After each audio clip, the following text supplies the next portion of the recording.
fundamentalist, because that is far from reality if you consider what ISKCON does in terms of relief, in terms of providing sort of spiritual support to the Hindu community in Bangladesh. All right. In fact, thanks much, Saurabh, for really bringing that for us in terms of details, what's happening there. Let's also now get in Mohammad Ghazali, who's really tracking what's happening in New Delhi. There's been a response that's come in from the External Affairs Ministry as well, where on the floor of the House, the government has said that the primary responsibility for the protection of life and liberty of all citizens, including minorities, rests with Bangladesh. So they've said it in no uncertain terms. Ghazali. Audio.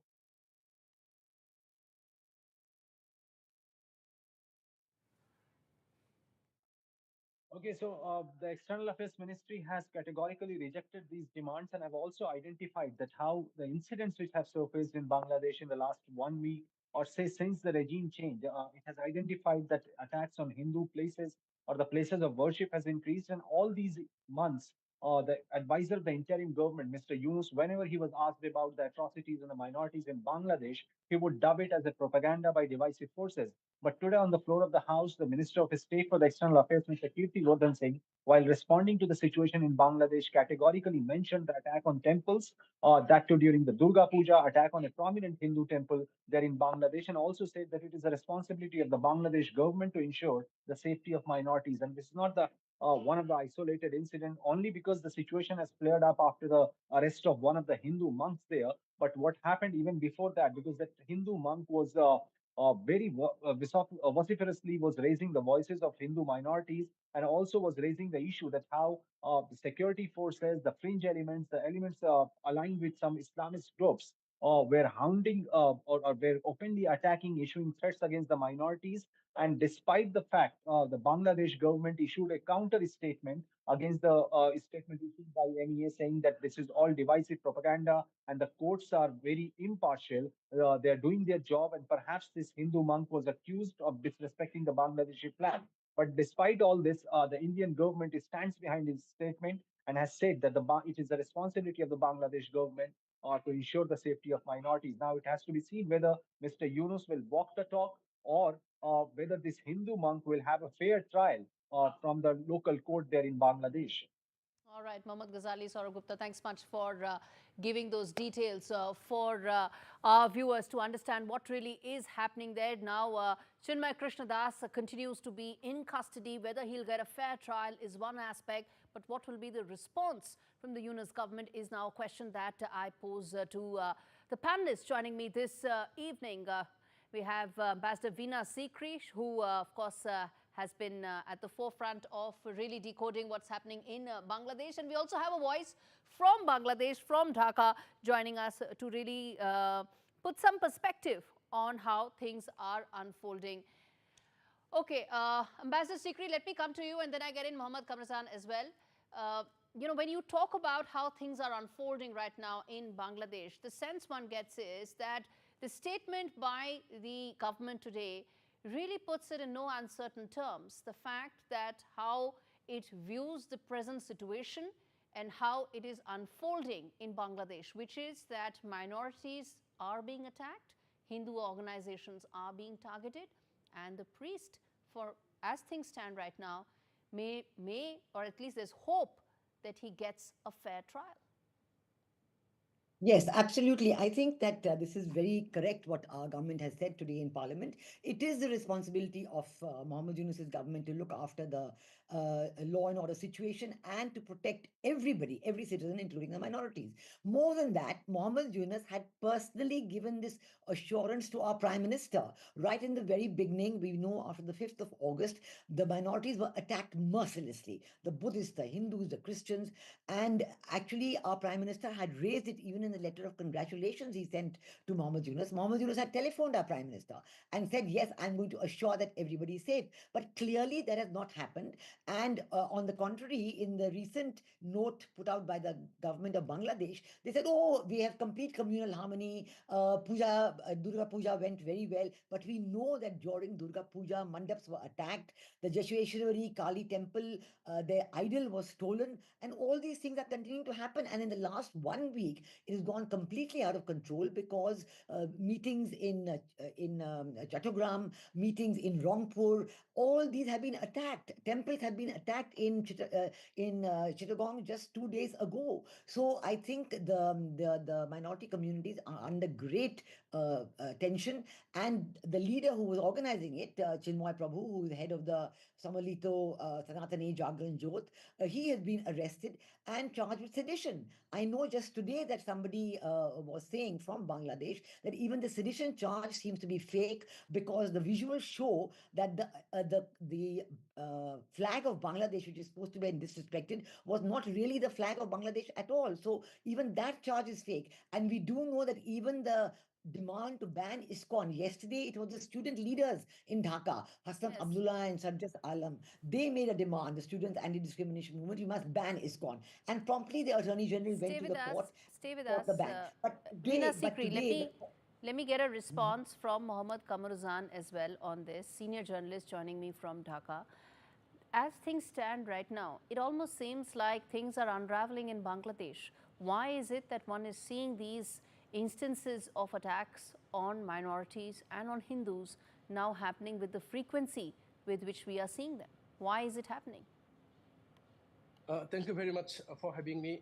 Actually, now the matter is under sub judice, so I have to talk with highest caution. But I think that the court today, actually, it has been a little bit confusion. Actually, court said today that the banning on ISKCON is a matter of the government, and the law enforcers will conduct investigation. Then it's the decision of the government, not the court. So government will, after the investigation, take decision whether the activities of the ISKCON is like the activities of any terrorist organization. But there is confusion among the people, No, especially... let me ask you this, sir. Let me ask you this very simple question. To term a religious organization which has been involved in relief work during disaster as a terrorist organization is a very, very sharp step and a very strong step that has been taken by the government. What is the basis for a draconian measure like this to be taken? Yes, I said that investigation is underway. So we have to wait until the investigation.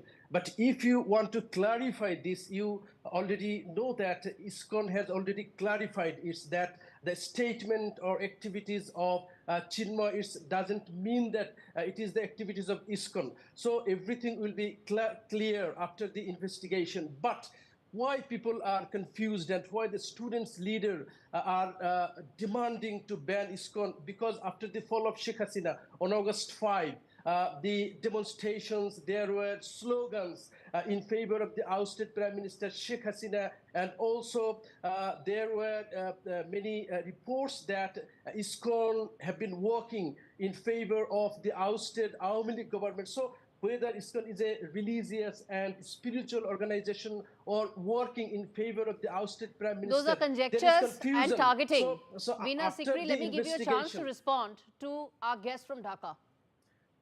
Well, I think that this is absolutely unheard of, that you have these conjectures and allegations, and that is taken as a means to ban an organization. Conjectures and allegations in 3 months, there's no investigation, no result, and the Hindu minorities, the Buddhist minorities, the Christian minorities have been attacked mercilessly. And we know that even President-elect Trump has spoken about it.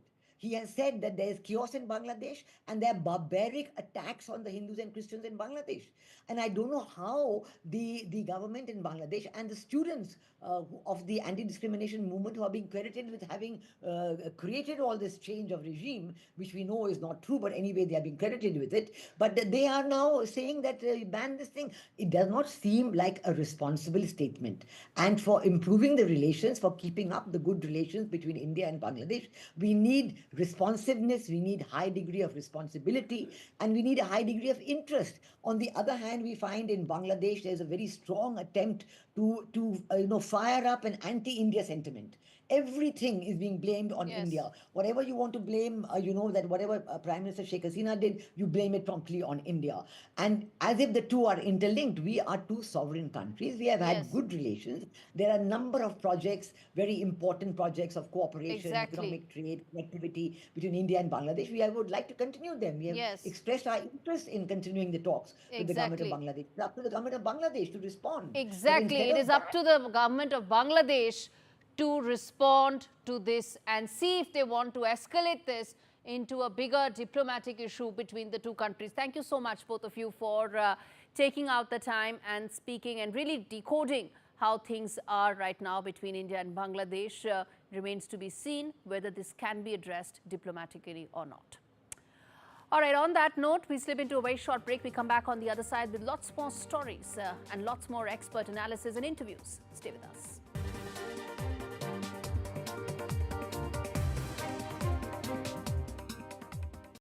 Quidco gives you cashback every time you shop on over 5,000 brands. It always pays to Quidco. Sign up and start saving today. Search quidco.com. Shop Etsy Cyber Spectacular until December 3rd for up to 30% off items crafted by small businesses. For savings on gifts that say, I get you, Etsy has it. Do you remember the wonder and joy of Christmas? Singing about a baby born with no place to stay. But this is the reality for millions of families today. From South Sudan to the Middle East, war and disaster have left them with nothing. No food, no warmth, no home. Mothers, fathers and children are searching for safety, hoping to survive. Christian Aid is by their side, offering food, water and vital supplies. But we can't do it alone. Please show you care. Text FOOD3 to 70455 or go online today to give £10 to Christian Aid and help provide life-saving supplies to families in crisis. Because no family should face Christmas with nowhere safe to stay. Quickly remove unwanted hairs with the new U Body and Face Trimmer from JML. Your pain-free way to tackle any unwanted hairs that pop out of nowhere. The wide dual head design and floating heads adjust to the curves of your skin. Gentle enough to use on your upper lip, knees and ankles, and even your bikini line. No nicks, cuts or irritation. Remove unwanted hairs anytime, anywhere with the new U Body and Face Trimmer. Only $19.99 from Asda, Argos, Boots, Tesco and JMLDirect.com. JML, your Christmas made easier. Christmas can be challenging at the best of times. Okay, Mum. But for families who have lost or are losing a loved one, it can be overwhelming. They're here. Oh, honey. Hello. So pleased to see you. So amid the anger, could you give £23 to fund an hour of care? In between the stress... It's not too late. No, you're not too late. Could you fund an hour of comfort? And amongst the grief... You're not alone. Could you fund an hour of joy? Okay, Mum. You all right? This isn't the kind of Christmas anyone ever wanted. But with your help, we can be there to make it the best one possible. To give £23 for an hour of care, comfort and joy, please call 0800 810 0212, text CARE to 70488 or search Marie Curie Christmas. Thank you.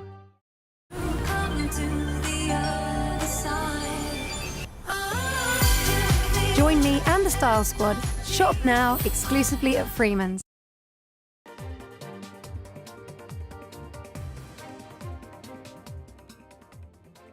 Welcome back. This is India Global. We now turn our focus to the other big story from the neighborhood. Well, the latest in terms of Pakistan-China relations. The two sides met. There have been a spate of incidents where CPEC projects have been targeted.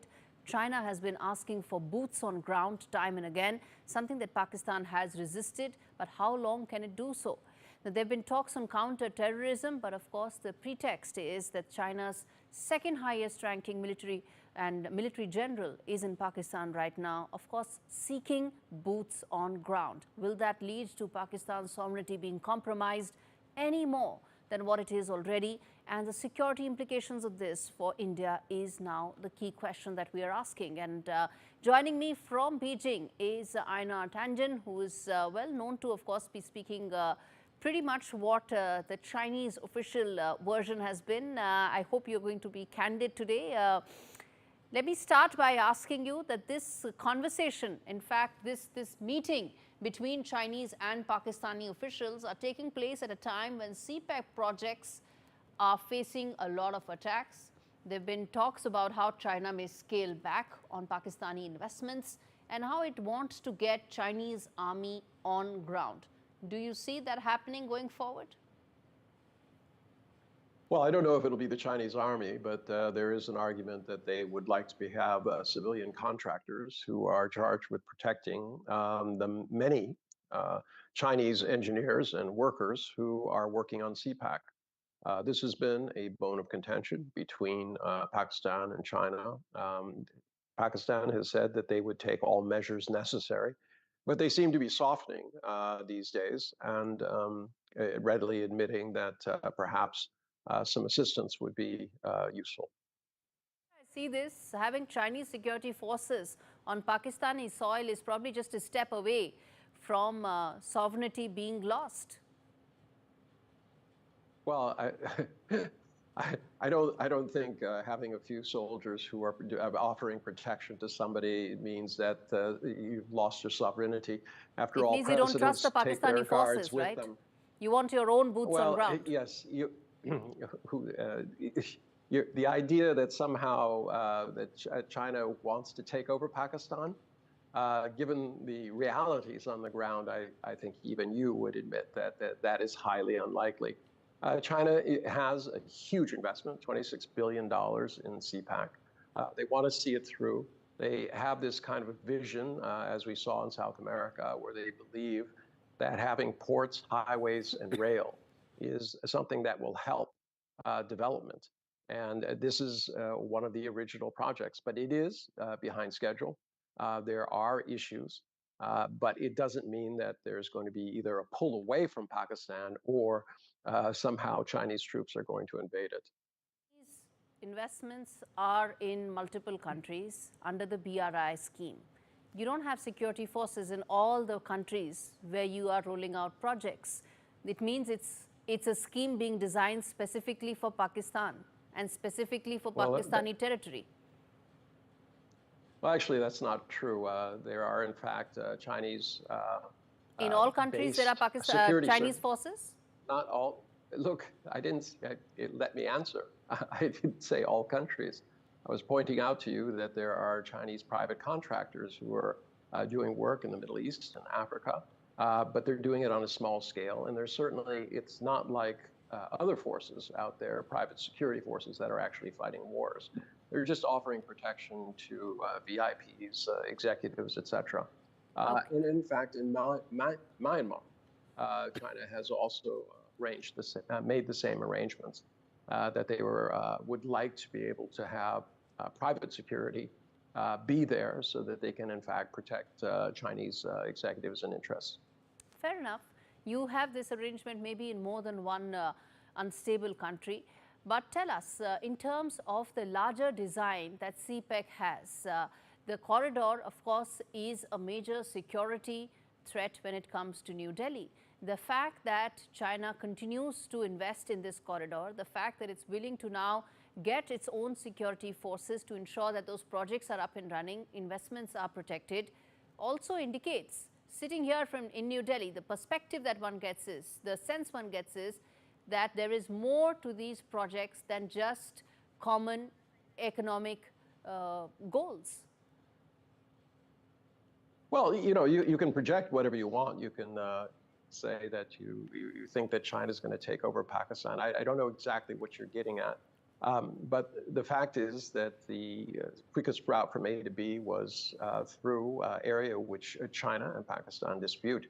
But the hope was that these countries would come together and realize that, in fact, their destinies lie in peaceful negotiations and settlement and trade, not through this kind of tit-for-tat warfare, or I shouldn't say warfare, tit-for-tat tensions continue to be part of it. I mean, Pakistan is obviously undergoing some very, very difficult times economically, socially, and politically. This is not the time to try to destabilize it. I don't understand sometimes why my Indian friends say, well, we don't like Pakistan, we think they're against us. But a Pakistan that is unruled, that is just spreading out across the areas, could be a real danger to India. And so I don't understand this constant idea that Pakistan has to be put down or put in their place. I did not say that India's interests lie in an unstable Pakistan. I never said that. In fact, instability of Pakistan, I haven't even asked you, because that has separate and important ramifications, sir. And the fact that an unstable Pakistan with Chinese security forces on ground actually means that the security implications for India just multiply, which is why I asked you about the sovereignty being the #1 question. How do they multiply? Please explain to me. You keep saying that this is a threat to India. How would a trade route be a threat to India? It's not just a trade route, sir, and I wish we had more time, but that's television. We will chat about this offline, and I will tell you why I feel there is more to it than just being a simple trade route. The reason why countries around the world question BRI, India is not alone. Around the world, those questions are being asked because it's not just a trade route. Thanks much for taking out the time and speaking to NDTV and India Global. And in fact, on that note, we slip into a very short break. We come back on the other side, talk more about, the Navy test fired the 3,500-kilometer ballistic missile. We come back and talk more about it after this very short break. Stay with us.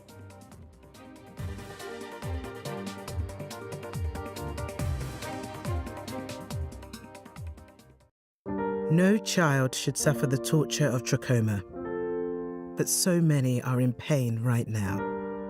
Nananga's lashes have turned inwards. They rip and tear away at his eyes. Pomelo's sight could be gone forever. He's just 3 years old. Kofanga screams for his mother. His eyes are so infected that he can't even see her. For so many children in the world's poorest countries, trachoma is torture. It's a painful infection often spread by flies, and it's destroying children's eyesight. But it could be stopped if you help today. By calling 0800 021 3925 and giving £2 a month to Sightsavers, you can help make sure children get the treatment they desperately need. You'll help us bring them the medicines and the care that can treat infections. And that means you'll be helping to save children from the torture of trachoma and a life of blindness. Please help us reach them. Call 0800 021 3925, text C7 to 82727, or go online and give just £2 a month now. Because we need you to help save the sight of children like Nananga. We need you to help save them from the torture of trachoma.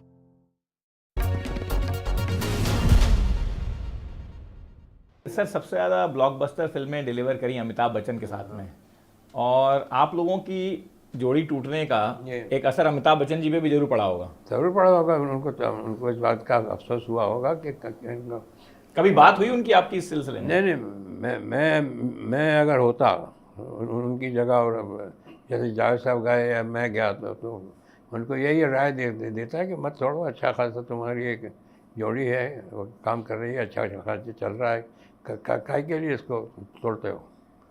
तो मैं होता तो ये करता। तो फिर आप उनकी बात सुन लेते और उसका फिर जोड़ी वापस आ जाती? नहीं, जोड़ी वापस नहीं आती, बस ज़रूरत ही नहीं काम करने की, ये तोड़ने की, करते रहो। तो अगर मैं होता तो ये राय देता। पता नहीं उन्होंने क्या राय दी है वो। पर आपकी बात हुई कभी उनसे इस सिलसिले में? नहीं, बात तो होती रहती है, मुलाकात हो जाती है तो। मगर वैसे वो ज़्यादा सख्ती से बात करते भी नहीं हैं। अपने में रहने वाले अपने, वो ज़्यादा किसी के करीब आते नहीं है, वो अपने में ही रहने वाले रिजर्व आदमी। और बाकी जो इंडस्ट्री थी, जब आप लोग हटे, आप लोगों की जोड़ी हटी, तो बाकी इंडस्ट्री का क्या रिएक्शन था उस समय उसके बाद? कुछ लोग तो खुश होते हैं कि अच्छा हुआ।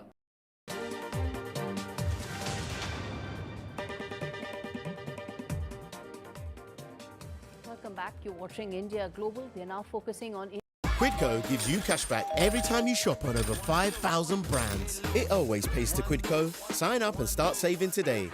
Visit quidco.com. If you're homeless, you're never safe. This Christmas, too many young people, like Kira, will be at risk, right here on our streets. But you could help a young person find safety and begin a new future by sponsoring a room at Centrepoint. It's more than a room. You get real support and training to help you get your life back on track. This Christmas, please search Centrepoint Room online today or call 0808 281 8003 and be the turning point for a young person like Kira. Thank you. Get comfy this Christmas with Pillow Pad Fold Away from JML, the multi-angle viewing stand that makes any device easy to see, comfortable and hands-free. The plush microfiber ledge holds any device securely at the perfect viewing angle, and it comes with a handy storage compartment. It's a great gift for sofa surfers. Whether you're sitting, lounging or lying down, get the perfect view with Pillow Pad Fold Away. Only $19.99 from Asda, Dunelm, Morrison's, Tesco and jmldirect.com. The all-new Temper Pro, our most adaptive mattress ever. Born from NASA technology, billions of ultra-sensitive cells relieving even more pressure for ultimate comfort and support. Now available with Smart Cool technology. Temper, the future of sleep is here. Dreams come true, come to the other side.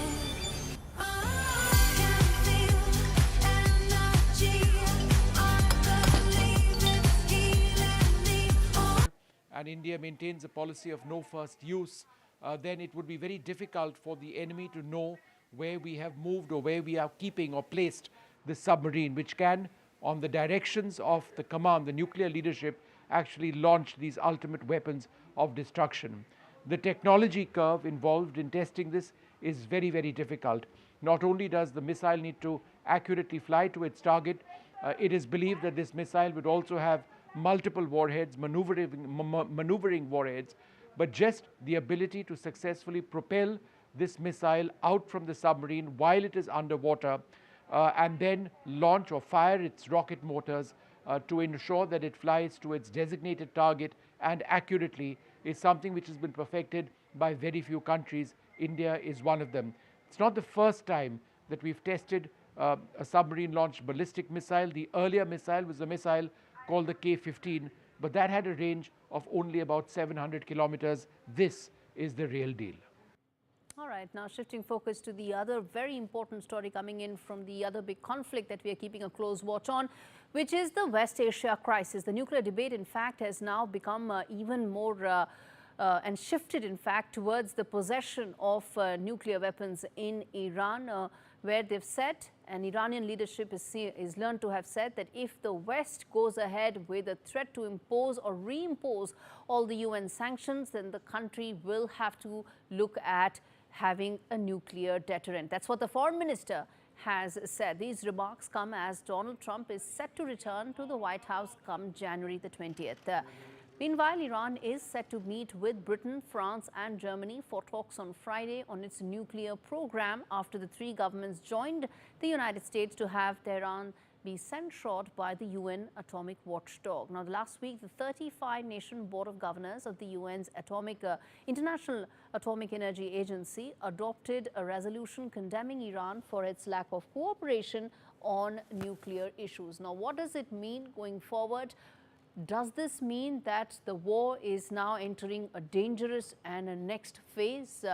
The fact that Iran is looking at having a nuclear option, or the fact that it's posturing by using the N-word, does indicate that there could be some back and forth in terms of negotiations. Also, it could mean that between Israel and Iran, there could be fresh tensions, given that nuclear deterrence and nuclear program has been at the heart of the conflict and issue between Iran and Israel. Let's get in DP Srivastava, former ambassador of India to Iran, joining me on the broadcast. And we also have Zaki Zaidi, who's a former researcher of IDSA. Thank you, gentlemen, for taking out the time. And in fact, let me start with you, Ambassador Srivastava. How do you see these latest statements coming in from Iran? They could be posturing, they could be negotiating tactics, but they also come at a time when the conflict is at a very dangerous moment. I think let's start on a positive note.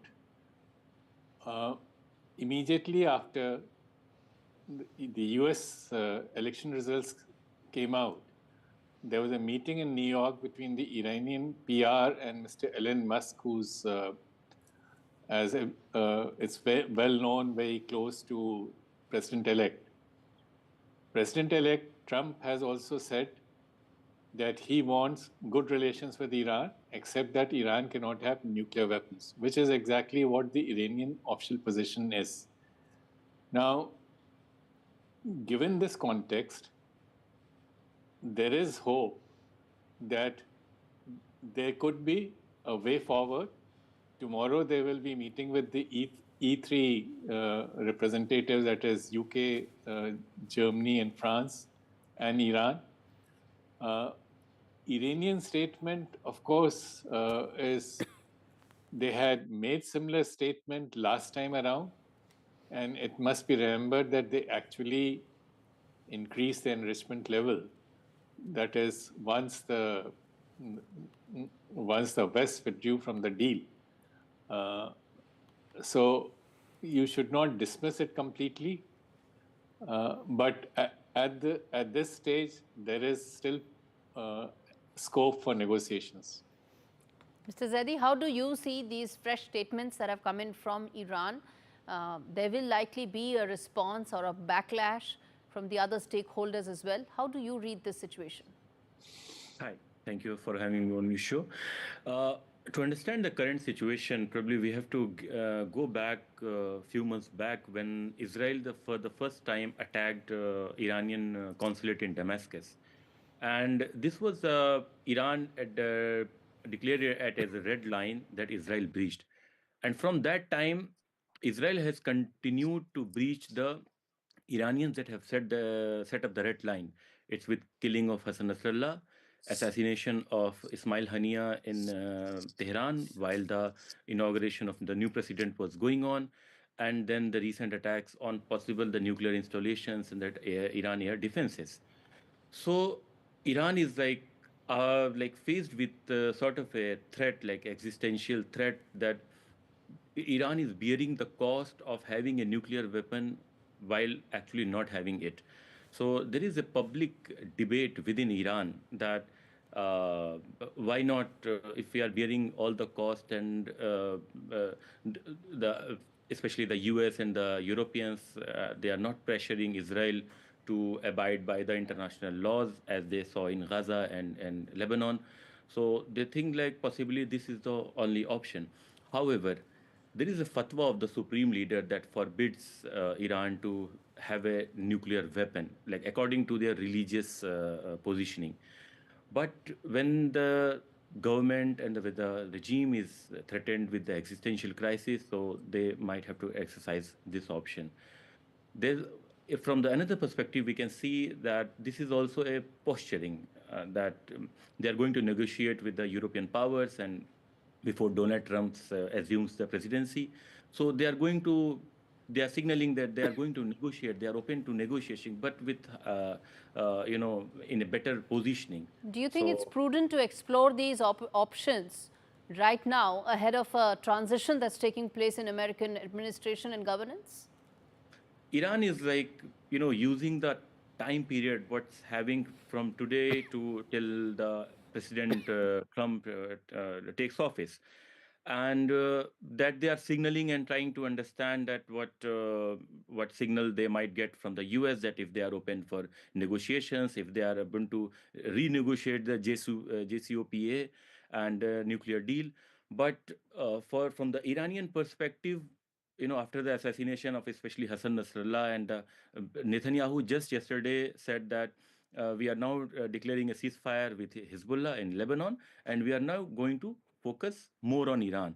So it is a veiled threat against Iran, and Iran has to, because it has lost on many fronts, like in Gaza, in Lebanon. Nuclear weapons. Mr. Zaidi, Netanyahu didn't speak about nuclear weapons. So I'm just saying, and let me get in Ambassador Srivastav on this as well, which is that the war or the conflict right now is in a phase where efforts are being made, at least some ceasefire has happened, efforts are being made to try and see if there are possible negotiating options on the table for the other aspect of the conflict. Ambassador Srivastav, do you think in that situation, any such move could actually be a huge setback in talks and negotiations? You know, as Mr. Zaidi was pointing out, it was the provocation has come from Israel, not Iran. Iran has been very restrained. It was assassination, despite the assassination of Haniyeh on its home ground, an earlier assassination of Iranian diplomats and Iranian embassy in Syria, which is a third country. So this time also the timing has not been chosen by Iran. This has come in reaction to IAEA adopting a resolution against Iran. So, you know, you can look at it both ways. That is, Iran has upped the ante, or if you actually look at the background, it has been the EU which has upped the ante by bringing the resolution just at this stage, when there were some indications that both US and Iran were willing to talk to each other. Okay, final word, Mr. Zaidi. According to you, what could be the next steps that the world needs to watch out for? Because it's a volatile situation. It's where there are many moving parts to it. In your assessment, what can be the top 2 or 3 things to really watch out for in this situation right now? I think what concerns most, especially like the whole axis, especially the Iran, is it was the war in Lebanon that ended for the time being with the ceasefire, and they have, like, for the time and again they have said the war in Gaza has to end. Iran foreign minister a few days back also mentioned that we are still in preparations to respond to Israel from its last attack, but we take into calculations its ceasefire in Lebanon and its possible ceasefire in Gaza. So we are, like, still have to see that how when Donald Trump takes presidency and if there is a possible ceasefire, because Trump has signaled that under his administration there will be no war. So we hope something positive will come up. All right, I agree with Mr. Ambassador Srivastav. Let's end on a positive note with the hope that there could be some sort of a resolution to this conflict. Thank you so much, gentlemen, for taking out the time and speaking to me on India Global. Let's now turn our focus, well, from one conflict to another.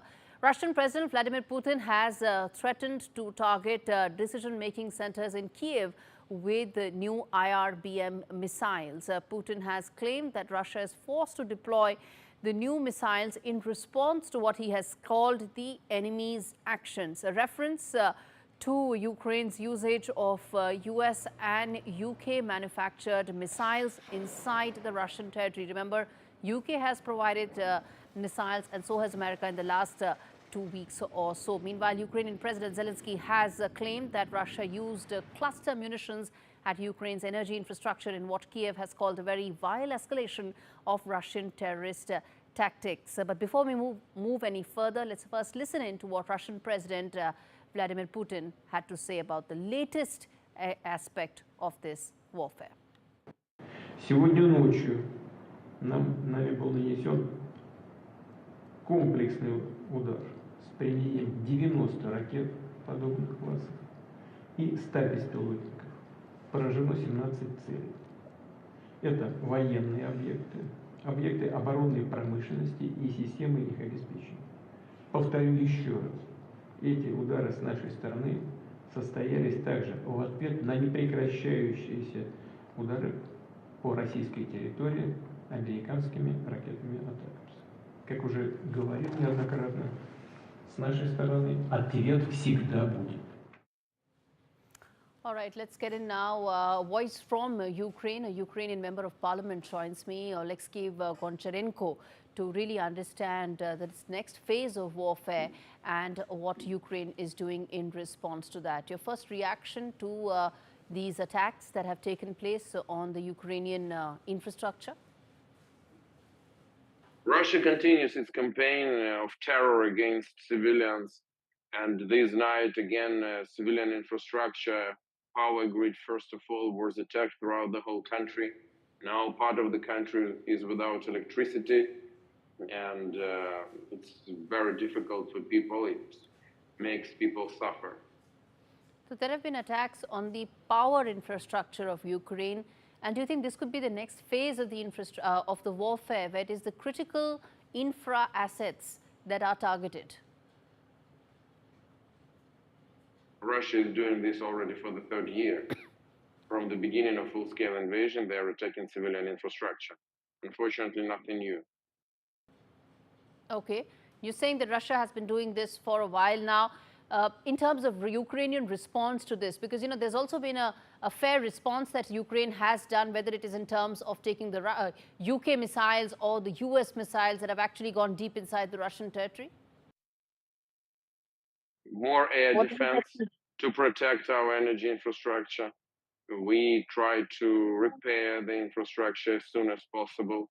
Also, we need more long-range possibilities to destroy Russian military objects from which Russia launches these attacks. Okay, so you're saying you need more of those long-range missiles, and is that what you've asked NATO as well as specific countries, whether it's US and UK, who've been supplying those missiles to Ukraine? More air defense, more long-range capabilities, and more sanctions against Russia, because they already use billions of dollars in these missiles, and that's only because their war chest, unfortunately, is full from the money. So sanctions don't work in the way they should. All right, thanks much for giving us your view on what's really happening as far as Russia-Ukraine conflict is concerned. All right, on that note, we slip into a very, very short break. We come back on the other side. We talk about another important voice. This time we have a former diplomat and former minister from Norway, Erik Solheim, talking about American overreach when it comes to the Adani Group. Stay with us.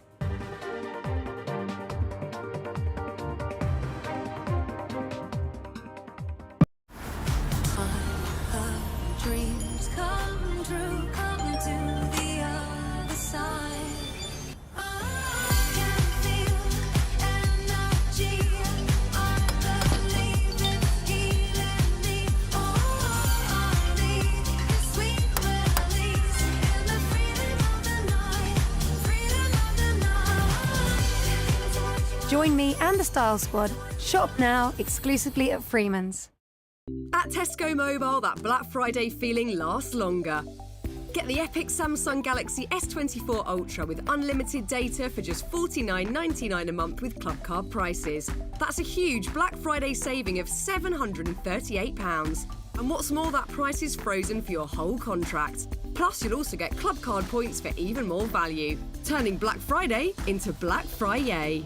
It pays to be connected. Search Tesco Mobile. Every little helps. Go on, show us what you got. Woo! Look at him go. I can do better than that. Go, Yasmin! What's the master? Compete in Gala Bingo tournaments for a chance to win a share of £10,000 each week. Gala Bingo, where a little joy goes a long way. Madhya Pradesh, the heartland of India. With 1,000 years of preserved history and diverse wildlife.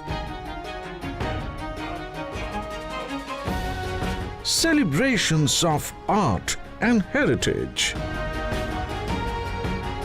Explore Madhya Pradesh. Join us for an interaction on investment opportunities in Madhya Pradesh. Meet us in United Kingdom November 24 to 27, 2024. And Germany, November 28th to 30th, 2024.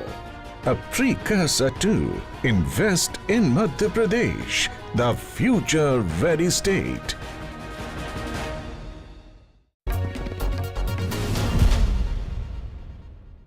Sir सबसे ज़्यादा blockbuster फिल्में deliver करी अमिताभ बच्चन के साथ में, और आप लोगों की जोड़ी टूटने का एक असर अमिताभ बच्चन जी पे भी जरूर पड़ा होगा। जरूर पड़ा होगा, उनको इस बात का अफसोस हुआ होगा कि कभी बात हुई उनकी आपकी इस सिलसिले में? नहीं, मैं अगर होता उनकी जगह और जैसे जावेद साहब गए या मैं गया तो उनको यही राय देता है कि मत छोड़ो, अच्छा खासा तुम्हारी एक जोड़ी है, वो काम कर रही है, अच्छा खासा चल रहा है, काय के लिए इसको तोड़ते हो। तो मैं होता तो ये करता। तो फिर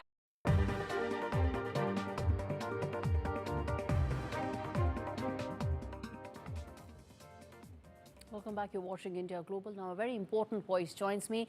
Eric Solom, who's a Norwegian diplomat and a former UN Environment Program joins me. He's executive director and also been a minister in the Norwegian government in the past. Thank you so much, sir, for taking out the time and speaking to me on NDTV. Let me start by asking you, you've spoken and in fact written about the overreach when it comes to America.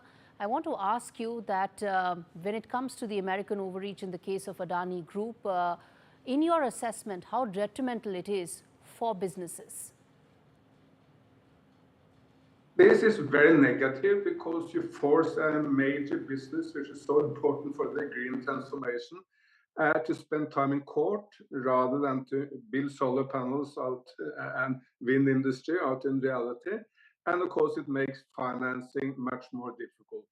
Fundamentally, I believe it's an American overreach. If you turn the tables, let's assume that an Indian court were to accuse top American officials from Google or Microsoft or Apple for potential crimes in the United States. No one in America would find it appropriate that an Indian prosecutor is accusing an American company for alleged problems in the United States.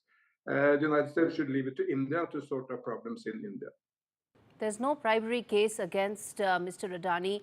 Why do you think these motivated cases are being taken up? I will not speculate on this, just to note that the time that the United States can act as the overlord or the global judge is over. Maybe that was the way it worked in the past, but the global south is now so powerful, no one will accept this. And it has a negative impact on the green transition and on economic development. Again, because major businesses, of course, will be a bit worried with this, and they will take some time again for the Adani Group to regain the initiative. And how do you think such cases impact business sentiment and business climate? These kind of accusations are very negative for business, but when you look to the finer detail, there is no accusation of actual bribing. It's the claim that there have been consideration of bribing, and there is no accusation against the top leadership of the Adani groups, in Gautam Adama or Sagar Adani. It's accusations of other people in the group or in the business environment. But when this takes off in media, it has very negative impact. And of course, many business partners of the Adani Group will at least initially be a little bit worried, and they will stay away. That, I think, over time will come back. But the immediate impact is negative, there is no doubt. Okay. And do you think President-elect Donald Trump in his second term will address some of these vested interests in the American establishment? Well, I'm not a big fan of Donald Trump, but I may believe that he will have one positive impact on the world, and that is that Donald Trump will not want to intervene in the domestic affairs of every other country in the world. And that would be appreciated from nearly all other corners. We simply don't want the United States to intervene in domestic issues in any other nation. Which brings me to ask you, what do you think of the Adani Group's plans to build capacities for green energy? Adani Group is absolutely critical to the green transformation in Bharat, India, but also in the world. This is one of the biggest promoters of green development of solar and wind. The plans for the combined solar and wind farm in Gujarat, well, that's the biggest solar and wind farm anywhere in the world. And Adani Group also had major plans for investing in green sectors in the United States of America.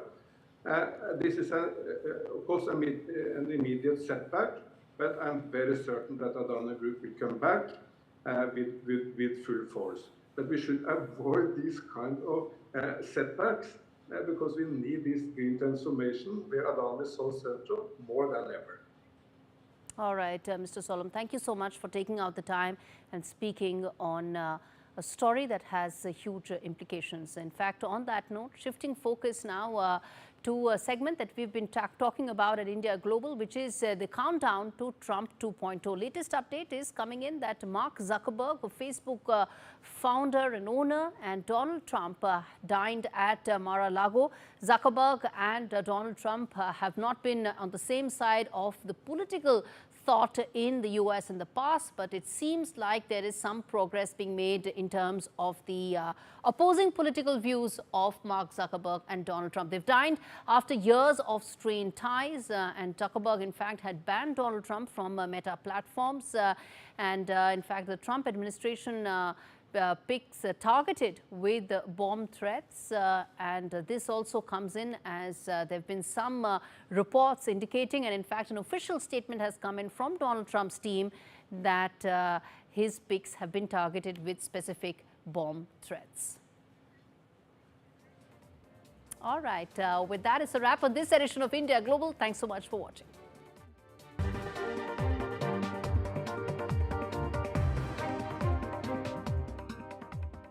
We all know animals have feelings. They depend on kindness, just like you and me. So imagine how they feel when they're beaten, starved, and unloved. Every minute, the RSPCA is called on to save animals in physical agony and mental torment. It's unbearable to see the pain in their eyes. We refuse to give up on them, but to rescue them from a life of fear, we urgently need animal lovers like you to donate today. Please call 0800 121 4259 or text KIND to 84902 to give £2 a month to the RSPCA. Your gift will help fund more life-saving rescues, more emergency treatment, and more gentle rehabilitation. Every month, you'll be helping to keep animals free from pain and sadness so they can find the comfort and joy they deserve. Right now, across the country, thousands are suffering deliberate harm. But together, we can show animals what kindness feels like. Together, we can rescue them. So please, call 0800 121 4259, text KIND to 84902, or visit our website to start your monthly donation today. Thank you. TUI's Black Friday deals have landed. Save up to £300 per booking with a My TUI account. Pick from tons of flight options and holiday durations. Get away for less this Black Friday. Offers now on. TUI. Live happy. Financially protected by Atoll. A share of £32.5 million must be won in People's Postcode Lottery's December draws. Sign up before midnight on the 1st of December. Some people think life slows down in your 50s, but I'm just getting started. And I don't want my lot to have to worry about funeral costs. Let them spend their money on nicer things. So I decided to learn more about over 50s life insurance from Cover Today. They're the only over 50s life insurer with no waiting period. Unlike other insurers who could make you wait up to 2 years, with Cover Today, you're fully covered from day one. And you're covered for the whole of your life. Unlike other things in life, the price never goes up. Go online or talk to their friendly UK team in just one phone call. Cover Today are the only over 50s life insurer with no waiting period. And no annoying trips to the doctors either. Plus, you get your choice of a £125 gift card. Now I'm with Cover Today, I can get on with something much more interesting. To find out more about Cover Today, call our friendly UK team on 0800 470 4474 or visit covertoday.co.uk. Special focus this evening, but first let's take you through the headlines we're tracking this hour. Intense discussions on in New Delhi to decide the contours of Maharashtra's next cabinet. Mahayuti leaders to meet Home Minister Amit Shah a day after clearing the decks for Fadnavis and the BJP to be at the top.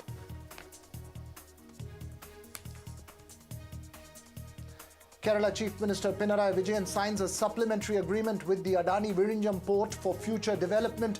YSRCP Chief Jagan Mohan Reddy defends the Adani Group and rejects the charges in the United States, says the Congress is isolated on the Adani issue.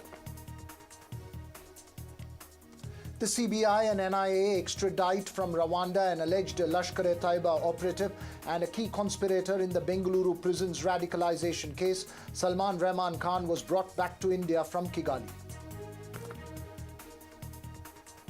Priyanka Gandhi Vadra begins her journey in the Lok Sabha, takes oath as the MP from Wayanad, dressed in traditional Kerala attire and holding a copy of the Constitution.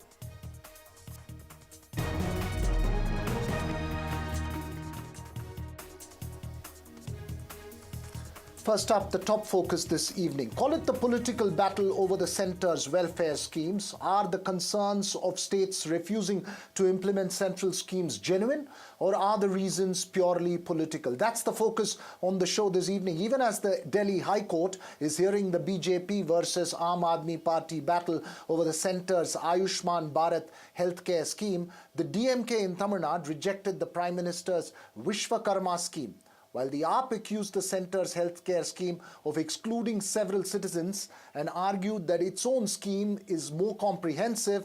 Tamil Nadu categorically refused to implement the Vishwakarma scheme, which it says promotes caste-based vocation. Tamil Nadu Chief Minister M.K. Stalin says the centre did not make the modifications sought by the state to the scheme, which aims to provide skill development and credit support to artisans and craftsmen. Stalin says the state will now introduce a more inclusive scheme on its own.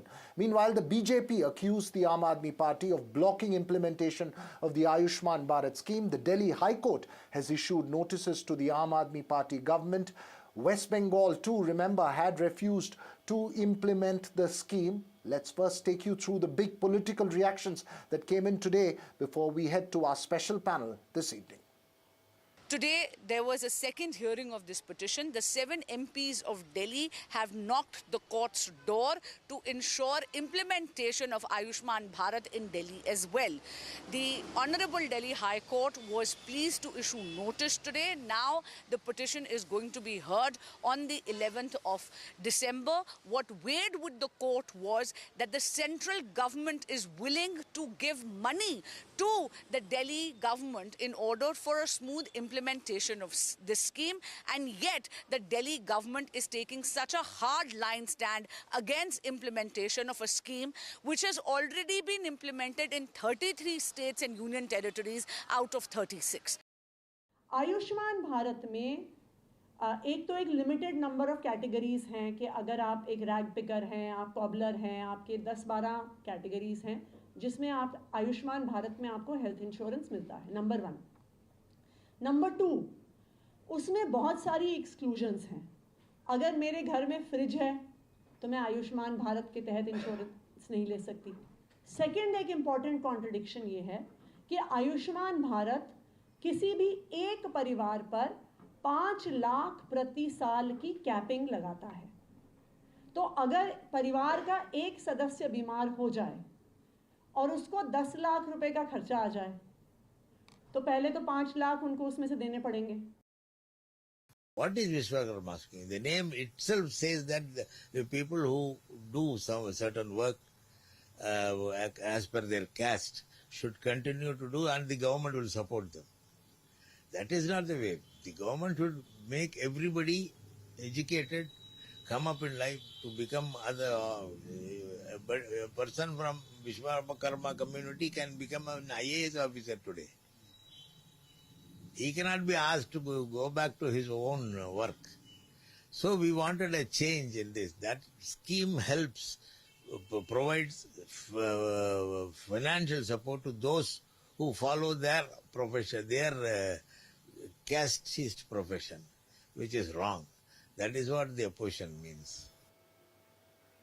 Well, some nuanced points being made there on both sides of the divide. So is it pure politics, or is there a serious concern for states over central welfare schemes and the way they are coined? Joining us this evening, Selam Dharanidharan of the DMK, Prashant GS of the Bharatiya Janata Party, Anmol Panwar of the Aam Aadmi Party, and Liz Matthew, the senior journalist in the midst of the politicians in the panel. Thank you all for speaking to us. My first question to you, Selam Dharanidharan, is it purely an extension of the antagonistic stand between an opposition party ruled state and the central government that is playing out in the rejection of welfare schemes, or are there genuine concerns beyond just nomenclature? Why has there not been an effort made to work with the center to perhaps retailor the scheme?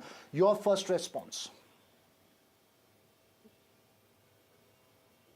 Hey, firstly and foremost, DMK as a party has never given up on its idea. Our ideology has been nearly constant from 1949 for the party until today. And the issue that we've all got, in fact, even in 1950s, where okay, we seem to be DMK vociferously opposed. Can you hear me? Right, we can hear you, Selam Dharanidharan, but your line's a little patchy, so make your point. Make your point first, please, quickly. So, yeah, see, we vociferously opposed it, but the whole point is that we in the DMK believe that the union government should give the states the fund and autonomy to implement what they want to do. You can't give one solution to entire country, because the states in this country are profoundly diverse than even countries of the European.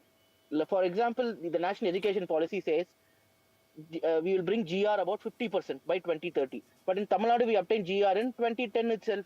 So which means the policy itself is flawed. So that is what we are saying. You can't have one solution for the entire country. Each state to devise its own policy and have its own scheme.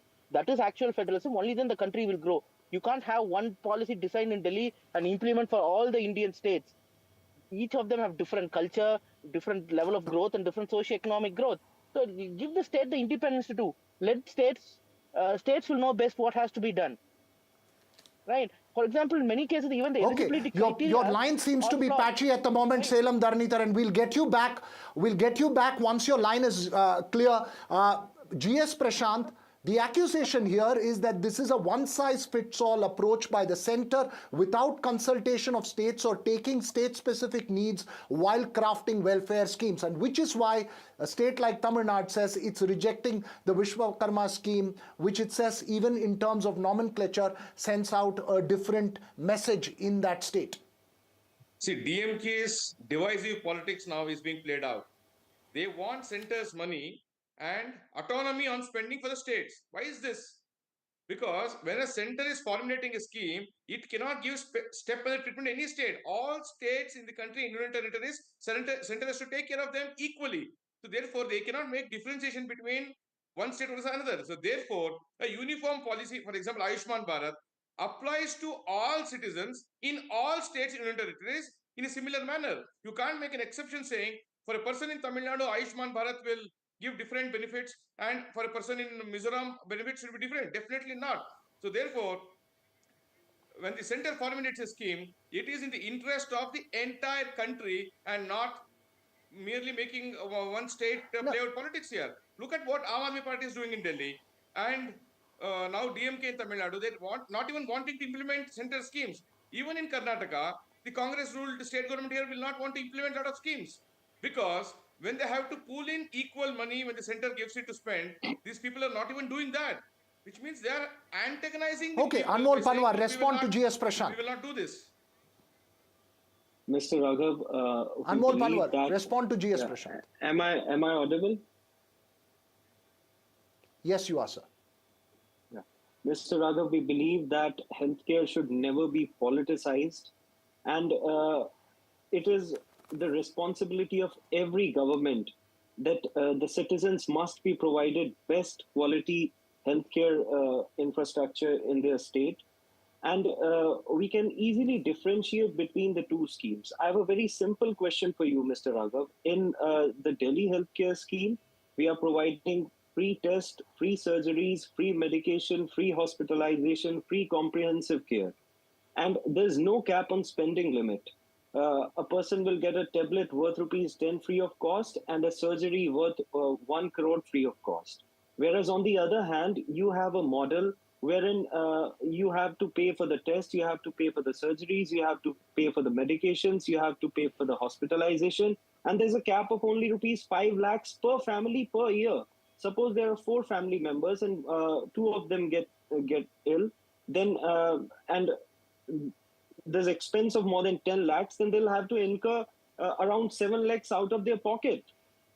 And moreover, that scheme excludes the ones who own a refrigerator, a telephone, a landline, a pakka house, and who's a government employee. So which one would you choose, Mr. Raghav? The first one or the second one? Okay. GS Prashant, which one would you choose, says Anmol. He says that the state government schemes are better, and this shows how the center did not take into account state government schemes while crafting the policy.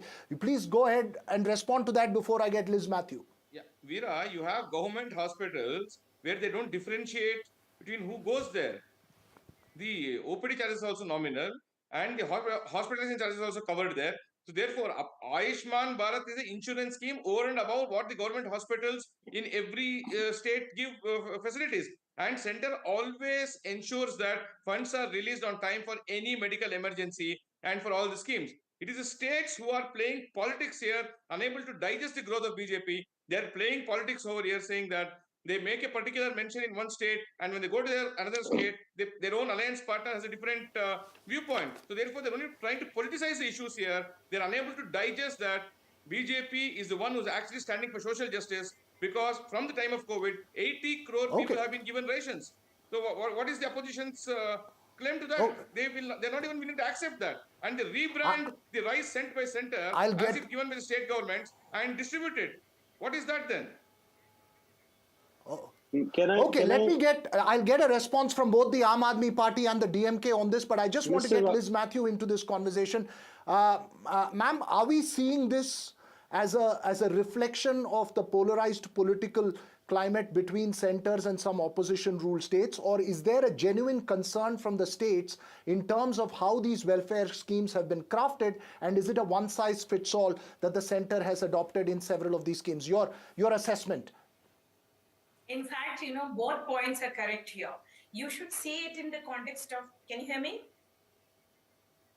Can you hear me? Yes, I can hear you. Yeah. You should see it in the context of the new politics, because the welfare politics we have seen in the recent past, the post 2024 Lok Sabha election, all the elections which happened, like whether it is in Haryana, whether it is in Jharkhand, whether it is in Maharashtra, the welfare schemes, the cash rollout had its importance, and also with increasingly political parties making women focused, women centric approaches to the elections, electoral politics, we will be seeing more of this thing. And of course, when the welfare politics and the schemes become the very significant part of the electoral approach and the strategies, of course every political party would like to show it as their projects. When from the BJP side, it would be looking at, okay, the central government spending, it is a project which we have, the party has planned and implementing or rolling out. They would like to see it as their scheme, and they would like to see it as it's been rolled out as their scheme. Same with the regional parties and the state governments. Here also, it is not an entirely central government projects. In many projects, what happened is 60-40. We have seen in the last house, we have seen, the health minister, I'm not talking about 18th Lok Sabha, I'm talking about the previous house, the health minister talking about how he's going to not give money to the state if they are not giving up the names of Pradhan Mantri. Okay. For the state, they are giving 40% of the money. And also, like you said, if every scheme, the state government, like Odisha had, the previous government had a very good health It's an scheme. important point that you... I'm sorry to interrupt you, Liz Matthew, but it's an important point that you've made, and I have very little time, so I want to specifically pose one question to all three politicians, starting with Salem Dharnitharan, whose line seems to be better off. This is not about ensuring welfare, but it's about taking political credit for this. Whether it is the BJP, DMK or AAP, this is more about taking electoral political credit for welfare schemes, and hence there is often a contest between states and centers. How would you respond to that insinuation? Salem Dharnitharan first. No, I completely disagree with the statement. For us, whoever does social justice and whoever works for the betterment of the people, you're fine with it. But here the problem is not that. I'm not going to a specific scheme, but overall, when union government will devise all the schemes and will ask the state to contribute to it, what we see is that efficiency is lost. Why efficiency is lost is, for example, there was a scheme in education department for which we couldn't use that fund in Tamil Nadu simply because all the schools were better than the threshold which was mentioned, right? There was one scheme for Dalits and Adi Dravidas, and that scheme also we couldn't use because everyone in Tamil Nadu were above the threshold. So, which is why I'm saying, why don't you let the states design and implement? The money to the central government, union government actually goes from the states. When Mr. Prashad spoke, he made a point saying states beg for money from the union government, but actually the money to the union government come from the states. If Tamil Nadu gives 1 rupee, we get 30 paise back. And remaining 70 paise is used by the union government for running their government as well as to send to other underdeveloped states. So it is the state's money which the union government has. Right? So what I'm saying is, you give back the entire 30 paise to us, and then we will do what we have to do. Right? We have been crafting great policies and implementing. This is a divisive politics. Anmol, you make your point now. Yeah. Mr. Raghav. Anmol, please go ahead. How is it divisive? Can How was it dividing? No, Anmol, let Anmol make his point. Please go ahead. Please go ahead, Anmol. Mr. Raghav, it's never about taking credit. It's about the belief that everyone in the country must get better healthcare regardless of social or financial status or income. That is why, in fact, the reason why it is not possible to implement this scheme in Delhi, because in Delhi, the minimum wage of a worker is 18,000. Whereas to be eligible under this PM Ayushman Yojana, you must have an income less than 10,000 rupees. So it automatically excludes 90% of the residents. So may I know from Mr. Prashant that how would they incorporate each and every resident of Delhi under this scheme? Last 40 seconds to you, Prashant. Please make your response, and then we'll have to close this debate. I think people from Aam Aadmi Party are only talking about Delhi, but as BJP being the largest party and running the government, we have to look at even the remotest parts. So if he's talking about 10,000, everybody's got 18,000. What about a remote village in Jharkhand? Are they having 10,000 or 9,000? Even less than that. Can you be specific? So can you be therefore, specific, we sir, have to about be very Delhi? clear insofar as what we're talking about. Like how DMK is playing divisive politics, saying that give back our entire money. It's only a bit to say we want to be different from the country. That is not how countries run. Give back entire money. So therefore, that's how the countries run. That's how the countries are run. That's exactly how countries are run. You want to divide the country and say you want a separate again, it's turned into Tamil Nadu. That will not happen. Federalism is not dividing the country. Federalism is uniting the country. Federalism is uniting the country and not dividing the country. It's again turned into a political exchange instead of a fair. Mr. Prashant, this is not my You want question. it back. What about the other facilities that Tamil Nadu uses from other states? What happens to that? And moreover, okay, Prashant, we'll have to end this conversation here. As always, we cannot get into the nuances of the issue, which seems to have points made on both sides in terms of the effectiveness of the schemes, perhaps welfare schemes aimed more closely at people and not for political credit is perhaps the message. Thank you all for joining us here on the show this evening. I'm afraid that's all we have time for, but we'll keep that conversation going. Moving on now, Kerala Chief Minister Pinarayi Vijayan has announced the signing of a supplementary concession agreement between the state government and the Adani Vizhinjam Port Private Limited. The pact will ensure the future development of the international seaport The first phase of the seaport is now slated for commissioning next month. As per the agreement signed on Thursday, the project, envisioned as a transformative step in Kerala's maritime infrastructure, will see its second and third phases nearing completion by 2028. These phases will involve an additional investment of 10,000 crores, expanding the port's capacity to 30 lakh 20-foot equivalent units. And former Andhra Pradesh Chief Minister and YSRCP Chief Jagan Mohan Reddy joined the list of India's top political leaders to categorically reject the charges in the US on the group and its chairman Gautam Adani. Jagan Reddy reiterated that the deal was between government agencies and there was no question of any other involvement. The DMK and the BJP had also rejected the allegations, and Jagan Mohan Reddy said that the Congress was isolated on the Adani issue in Parliament and outside. The Trinamool Congress, remember, has also said that it wants Parliament to function and not be stalled over one single issue. Had SECI not offered to me this phenomenal offer of ₹2.49 and along with that interest rate transmission charges waiver, there is no deal. Where did this originate from? It's originated from SECI, which is central government, and it consummated with SECI, where the signatories are the state government, the DISCOMs, and SECI. So where is any third party there? And if somebody is so foolish and so stupid, and somebody goes by hearsay, speaks some kind of nonsense and stupidity, then nobody can help.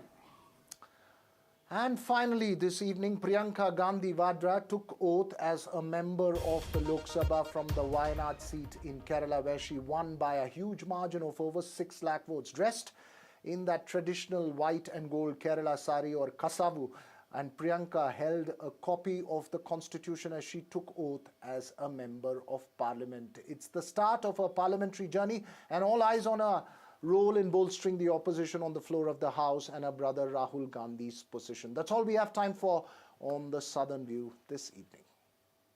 प्राथमिकता ये होगी कि देश के जो अहम मुद्दे हैं वो उठाएं और पार्टी के लिए लड़ूं, देश के लिए लड़ूं, यही रहेगा। हमारे लिए संविधान से ऊपर कुछ नहीं है। हमारे लिए जो संविधान है, जिसके असूलों पर इस देश की नींव डली है, उसी के लिए हम लड़ रहे हैं और लड़ते रहेंगे। Bingo lovers, it's time for a close encounter with Bingo Aliens. Visit bingoaliens.com/bingo for a cosmic range of bingo games. 75-ball bingo, even 90-ball bingo. All from a galaxy far away, direct to you. Taking bingo to another dimension at bingoaliens.com/bingo.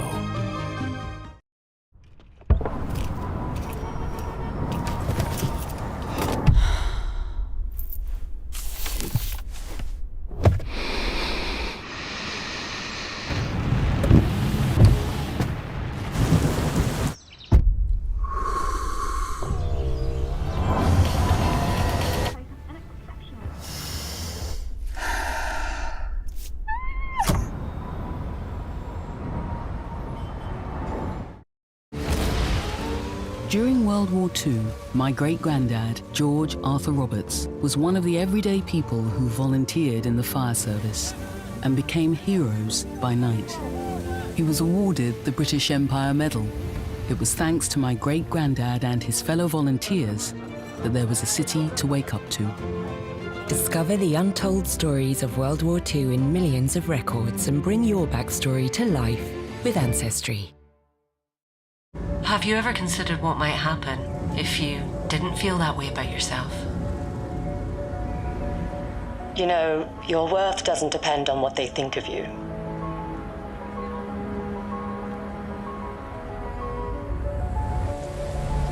You've come so far. Maybe it's time to start giving yourself some of the credit.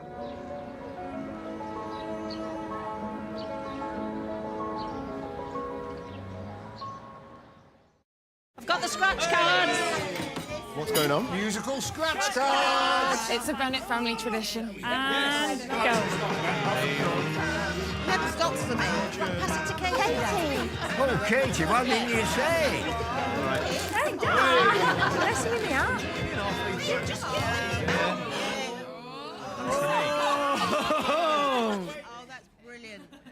Add some flair to Christmas with scratch cards from the National Lottery. There once was a tree, lovingly made to look real, yet looking real wasn't enough. It wanted to be real. One night it wondered, where are my roots? And an answer came. Your roots will grow within the hearts of those around you as you create very real memories. And for the first time, the tree felt real joy. Shop Black Friday deals at balsamhill.co.uk. In today's interconnected world, India's voice is more crucial than ever. When India speaks, the world listens.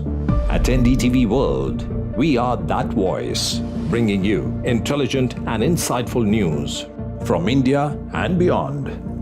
From geopolitics and diplomacy to economic shifts, migrations, tech disruptions, and the stories of our diaspora.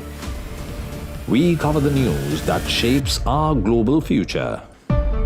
NDTV World, your new home for global news is here. From interesting tech startups to industry-leading companies, politics, sports, culture, curry, cricket. Oh, there's so much to talk about. Like me, if you too thrive on interesting conversations, this is a show you cannot miss. Watch this space to know more about all matters and all people that make Britain what it is today. Out of Britain, with me, Radhika Iyer.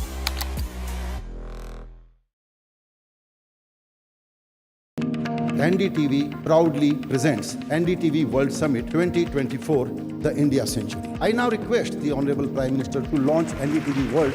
Prime Minister Narendra Modi's inaugural session at the NDTV Summit outlined his vision for the India Century, driven by aspirational India. हमारा प्रयास होगा भारत की century सिर्फ भारत की नहीं बल्कि पूरी मानवता की जीत की सेंचुरी बने. The summit brought together prominent global leaders, highlighting India's pivotal role on the world stage. Not just Indians trusting India's leadership, but the global South especially trusting India's leadership. Canada is concerned, I think there are some very specific issues. I think a lot of people know that. Permanent seat on the UN Security Council is something that should be India's right. AI is going to be one of the most important drivers. It's a very exciting time for India, Indian cinema as well at a global level. NDTV World Summit was more than just a conversation. It was a confluence of ideas poised to shape our global future.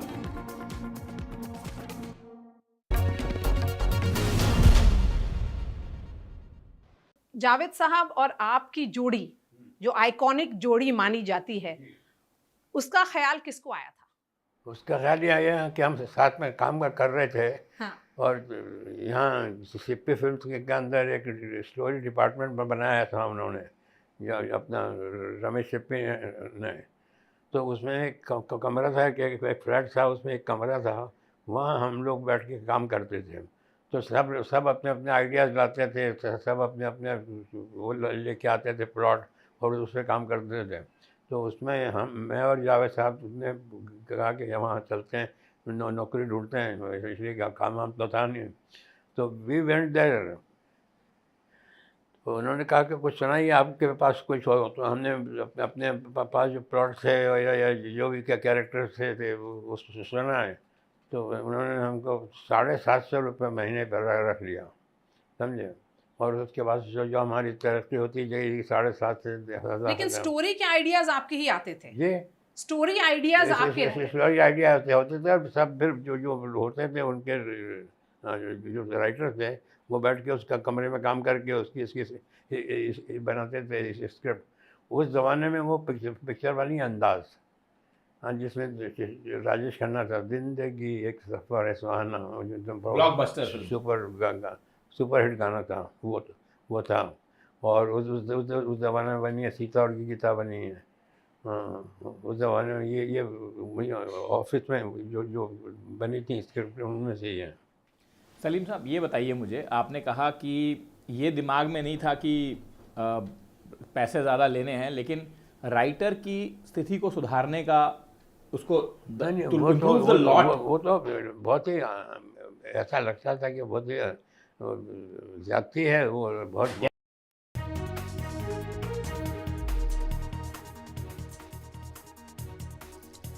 Good evening, ladies and gentlemen. You're watching NDTV, and today we are tracking the movement of Mahayuti leaders from Maharashtra who are in Delhi for deliberations with BJP leaders, particularly Home Minister Amit Shah, on who will be the new Chief Minister of Maharashtra. Now, I spoke to my sources in the party, and it is largely clear that it is going to be a BJP Chief Minister. BJP leaders say that the mandate in Maharashtra is for governance, clean administration, and politics that is constructive, progressive, and aligned with Hindutva. Now, Eknath Shinde, who's the caretaker Chief Minister of the state, has said that his party would accept and support the decisions taken by Prime Minister Narendra Modi and Home Minister Amit Shah on the Chief Minister question. Is the road clear for Devendra Fadnavis to become the Chief Minister of the state Maharashtra, which is most crucial for the economy of the country? What is the final shape that the Maharashtra cabinet is likely to take? There are, of course, caste, regional, urban, rural considerations. How will they be worked out? Or with a mandate like this, can all of this be overridden for just clean and effective governance? What is the hallmark of this government going to be? All those questions, we'll try and answer them tonight. Joining us now, first of all, is Aishwarya, my colleague who has been tracking this whole set of meetings which have been happening today. Aishwarya, Mahayuti allies will meet Home Minister Amit Shah in Delhi today. Of course, Devendra Fadnavis has already arrived in Delhi. We know Eknath Shinde is also there. Ajit Pawar has already, held meetings with his party workers. They are all going to vie for critical portfolios in the cabinet reshuffle. JP Nadda, who's the BJP president, also met the Prime Minister today in the parliament.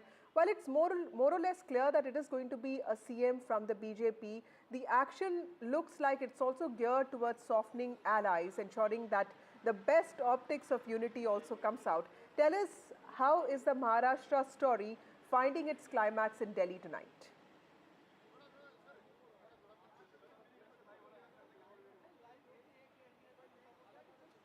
Well, certainly, Vasudha, and we are at the epicenter. This is Home Minister Amit Shah's residence, where the future will be decided, that who will lead Maharashtra for next 5 years. In few hours from now, the meeting will start.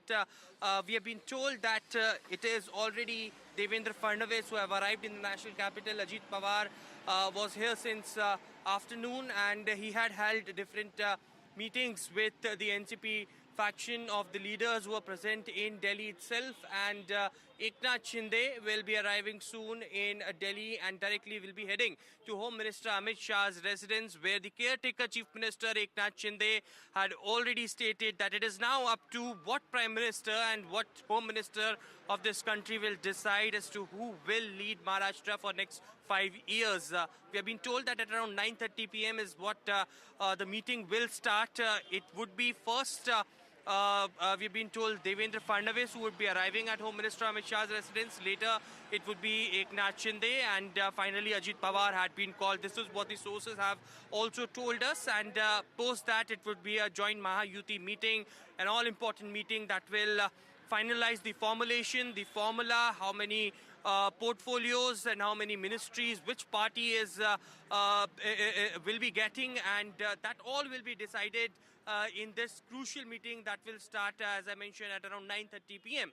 But whether there would be any surprise on the name of the Chief Minister face is still something that we don't have clarity, but most of the leaders in the Bharatiya Janata Party had been stating that because it was Devendra Fadnavis on whose face the entire election was fought as far as Bharatiya Janata Party is concerned, and he had that experience of being the Chief Minister of Maharashtra, the Deputy Chief Minister of Maharashtra as well. So, most probably he would be the front runner, but we have seen surprises coming in Madhya Pradesh, in Rajasthan, in Chhattisgarh as well, and therefore the reason perhaps nothing can be predicted with Bharatiya Janata Party taking final decisions on these names. Certainly it would be very crucial and very important. All eyes will be on this particular meeting, and we will be telling our viewers as to how things pan out in this meeting and what future the Mahayuti alliance decides as far as the leader of the state is concerned. Well, it's going to be a long night for you, Aishwarya. Thank you so much for joining us with those details. Radhika, to you, also tell us what really happened in Mumbai today. What is the mood like in both camps? Because clearly, while there's no outright muscle flexing, there's also, there are those undertones of constant pressure building that is happening, because rightly so, every party wants to have its own share of this pie that represents power here. Absolutely, there is a lot of pressure as far as all the parties are concerned. As you mentioned, there is muscle flexing happening, which we saw over the last few days, although the activity was less here today. Most of the action is happening in Delhi. Over the last few days, we did see a lot of optics there, multiple meetings within parties. We did not see joint Mahayuti meetings, but we did see individual Sena meetings, individual NCP as well as the BJP meetings to sort of figure out the modalities. And of course, we know for a fact that several of the Sena members time and again had been backing Eknath Shinde for Chief Minister's post until the time Eknath Shinde himself gave out that statement in that press conference, whereby he said he's in a way indicated he's not in the race. He will support whatever the BJP High Command decides, and there is no dispute, and that he won't be an obstacle. But until then, we had all of those Sena leaders backing him as the Chief Minister, crediting him for Ladki Bahan scheme, speaking about his achievements and accomplishments, and it is as a result of Shinde's leadership that Mahayuti got these numbers. At the same time, a lot of muscle flexing when it comes to Devendra Fadnavis camp as well. Several of them backing Fadnavis for the numbers that BJP achieved, 132. But clearly, we know for a fact that Eknath Shinde was not in that bargaining position. He did not have that kind of advantage as a result of BJP's massive numbers. It just needs the help of Ajit Pawar NCP to have that majority to form the government, which is why Shinde decided to go on the back foot and say that, hey, there is, absolutely no dispute. I'm not going to be an obstacle here, and I will abide by what the BJP High Command decides. So yes, we'll have to see in return what Eknath Shinde really gets in this entire bargain. Deputy Chief Ministership post, something in the center, or what kind of portfolios, whether Sena will gain any of the plush portfolios. We know for a fact that BJP may get 22. We're hearing that, and Shinde perhaps 12, and Ajit Pawar 9 when it comes to berths. But how much of negotiation can happen today, we'll have to wait and watch out for that. And most importantly, the name of the Chief Minister's face as well. Is it Fadnavis, or is it some other leader completely from the side of Right. BJP? Thank you, Radhika, for joining us with those details. Let me also bring in my guests here, RP Singh, spokesperson of the BJP, Sushil Vyas, spokesperson Shiv Sena. We have Swagata Shah, who is leader NCP, and also Rohit Chandavarkar, who is consulting editor, author, Free Press Journal. Thank you all of you for joining me on this broadcast. To you, Mr. Singh, first. Mr. Singh, what are the aspects that you think BJP would be considering while making this decision? Because if you make Fadnavis, which looks likely to be the case right now, there would be a section which would also say that you ignored Eknath Shinde. But if you make Eknath Shinde, your own party workers will be upset with you. So clearly, it's not an easy decision for the BJP. What is the party looking at? Oh, let me go by what Eknath Shinde ji said yesterday. He said within their party, they have decided that Prime Minister Modi ji will decide on it. He is the leader of the NDA. He's the Prime Minister of the country. He's the senior most leader in the NDA alliance also, and the most respected leader. So let's leave it to the Prime Minister Modi ji to decide on it, and let him take a call. Who has to be the next Chief Minister? Mr. Shinde has already given a go-ahead for whatever decision will be taken. He'll accept the decision. Right. Rohit Chandavarkar, help us understand, because, this is a very, the kind of landslide that Mahayuti has had has also in some ways empowered the BJP, because, it has 132 seats of its own. But the allies have also not really done badly. Shiv Sena has 157 seats, NCP has 141 seats. How critical is it for the BJP to have control in its hands, but also deliver on governance? In other words, what do you think is going to be the primary characteristic of this government? Yes. See, the thing is, we've been saying on your channel, I've been saying last 3 days on your channel, first I said it on Sunday night, that I'm very clear that BJP is going to hold the Chief Minister's position. There is no question of giving it to the alliance partners this time. That basically is because BJP gave that position to Eknath Shinde 2.5 years ago when Shinde came with 40 MLAs and BJP had 105. Still, they took the back seat. It cannot happen again and again, right? I mean, this pattern cannot continue forever. This time, BJP feels that, they have to motivate their karyakartas, their workers, and their MLAs who have been patiently waiting. That is first factor. Second factor is, there is another season of elections coming up in Maharashtra, very important municipal corporation elections, 12 to 14 municipal corporation, including Mumbai, Pune, Nashik, big municipal corporations, Navi Mumbai, and 25 Zilla Parishads, district councils as we call them, which are going to be the units for the next elections, 2029 elections, etc. So capturing as much power as possible there is going to be important for the BJP. Alliance partners have done well, Mahayuti partners have done well, but not as well as BJP. And this is the time for BJP to assert themselves and take the CM position. I said on Sunday that my information is it is going to be Devendra Fadnavis, but there is a 10% chance of that getting changed because this is BJP. You cannot, second guess. You cannot be overconfident. But my information is it is Devendra Fadnavis who will be the CM. Right. The big question, Vasudha, which everybody wants to know is whether Eknath Shinde will accept Deputy Chief Minister's position. Right. Because some of his deputies are saying that after being CM for 2.5 years, he's not the type who will accept a lower position now. So he might nominate somebody from his party as Deputy CM, but he'll be part of the government, that is for sure. Most of these decisions will happen tonight in Delhi.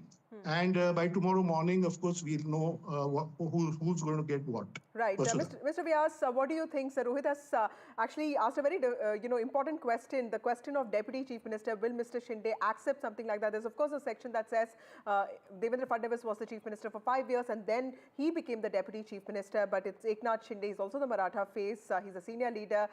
He's also the leader of the party in Maharashtra. Tell us, how easy or difficult is it for Mr. Shinde to be the Deputy Chief Minister or at least accept one of those important portfolios like urban development or PWD or water resources? Is that something that the Shiv Sena will be okay with because it was under the Chief Minister that the election was fought and he was also the face of the welfare scheme?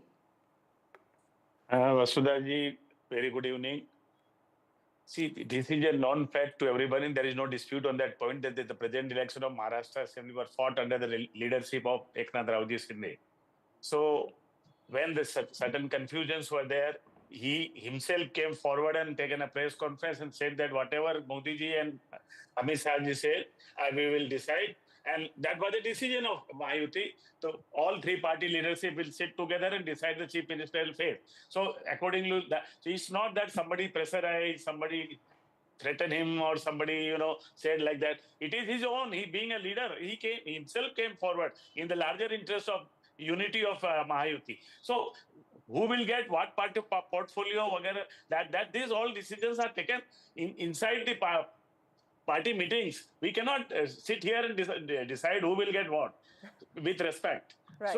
So this is something which has to be decided in our meeting of Mahayuti. We can't discuss here who will get what portfolio. And all that. So you'll be okay with anything that gets decided. Let me ask this question to Swagata. Swagata, today we will be okay with division of portfolios as decided in Mahayuti meeting. Got it, sir.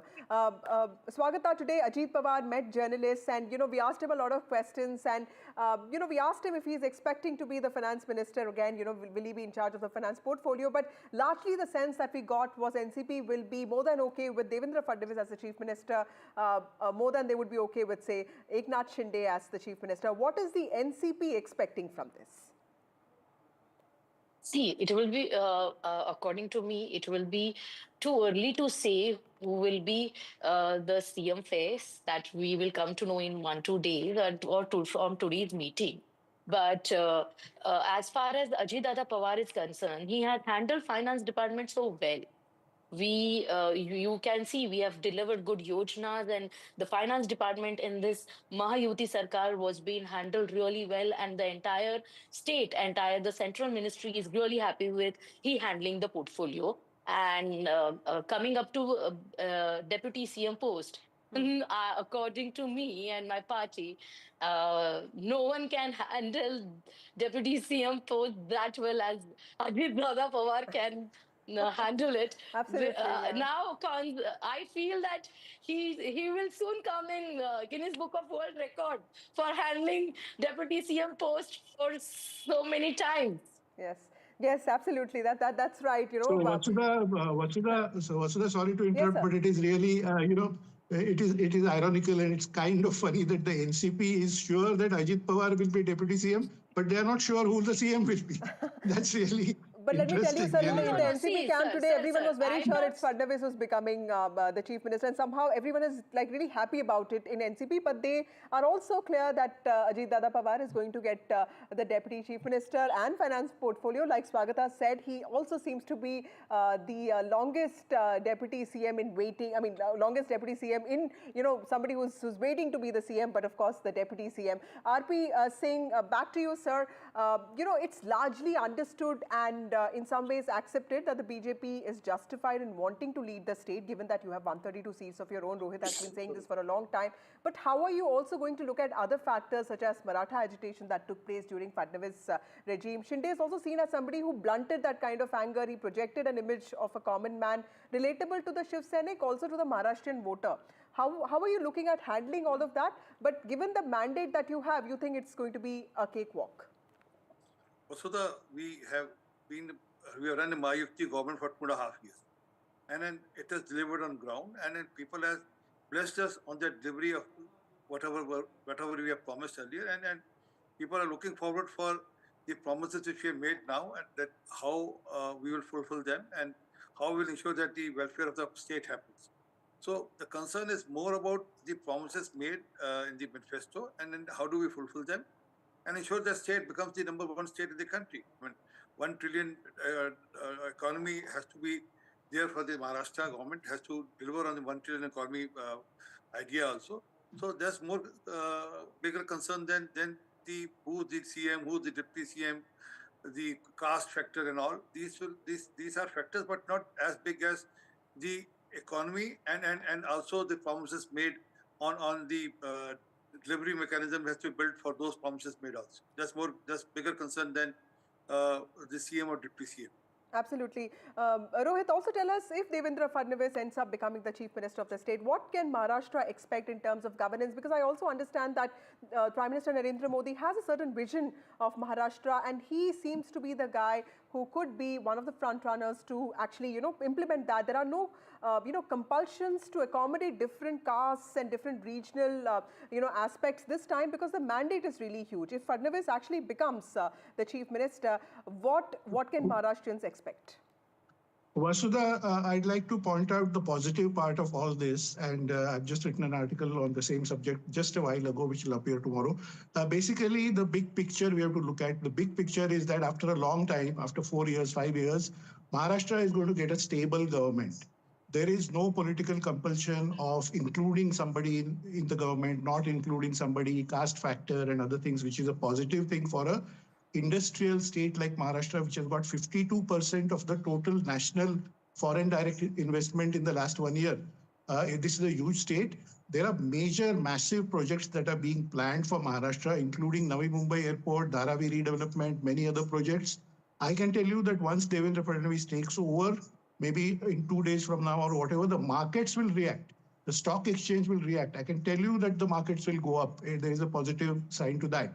Another aspect, the social aspect of it, which you mentioned briefly, and I want to elaborate on that, is that this Maratha agitation and other things, that had caused some kind of caste polarization in the state, which is not good for our society. It was creating tensions in some part of state and all of that. I think all of that will calm down once you have a strong, sturdy, steady government in the state, in Mumbai. And that's where we are headed for. I mean, one, of course, the negative part is that the opposition is too weak and it should have had some more seats. Maybe as a person who supports democracy, all of us would feel that. But the larger picture is that it is going positive. One joke on a lighter note for all of you, one joke that is going on in Maharashtra media, regional media that covers Mantralaya, is while there is so much delay in deciding the chief minister of Maharashtra, why don't we quickly do Ajit Pawar's swearing in as deputy chief minister? Because one thing everybody is sure is Ajit Pawar is going to be there as finance minister and deputy chief minister. And I am saying this on a lighter note, but jokes apart, the serious part of that is Ajit Pawar is also an experienced person who's presented 10 budgets of Maharashtra in the past. 10 times he's presented budgets.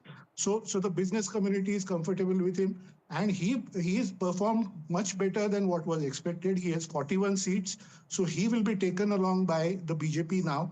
And the overall political stability that is coming to Maharashtra is being welcomed by everybody, including journalists like us, who have seen too much noise and too much unstable kind of a situation last 3-4 years. Vasudha. Right. Mr. Vyas, let me also ask you something that made a lot of noise today. Ambadas Danve's statement that, ideology needs to be steadfast. And there is a certain sense that Uddhav Thackeray's camp might also look at taking an independent path when it comes to local polls. Of course, there's no decision on that. When it comes to local polls, what do you think, sir, for the preservation of your own political identity? I know this is also a decision that will be taken in Mahayuti meetings, but largely, what is the sense, sir? Vasudhaji, with great respect to Uddhavji, now the people of Maharashtra in this current election already decided who is the real Shiv Sena leader and who is carrying forward the legacy of Hindu Hriday Samrat Balasaheb Thackeray. So let us not discuss about Danveji, who are struggling for their own existence, whether he will remain leader of opposition in Council of Maharashtra after 2-3 days or not. That let him decide that. So now, which is the real Shiv Sena and who is the real Shiv Sena supremo? Now the people of Maharashtra have decided by giving 57 seats to Shiv Sena under the leadership of Eknath. We are not worried about that. Let Danve say anything in his daydream. We are strongly with Mahayuti. Mahayuti is a very strongly knitted team, so there is no dispute of any nature whatsoever among ourselves. Okay. Thank you all of you for joining me on this broadcast. Of course, decks cleared for the formation of the new government in Maharashtra. Mahayuti alliance partners are rooting for important portfolios in the new cabinet ahead of this meeting with Union Home Minister Amit Shah that is all set to take place in Delhi in a few minutes from now. Eknath Shinde, who's the caretaker chief minister of Maharashtra, has already arrived in Delhi, and of course Devendra Fadnavis too. And the Maharashtra suspense will see an ending in Delhi, and of course a new chapter hopefully will start for the Mahayuti government in Maharashtra. We are tracking that very closely for you. Keep watching NDTV.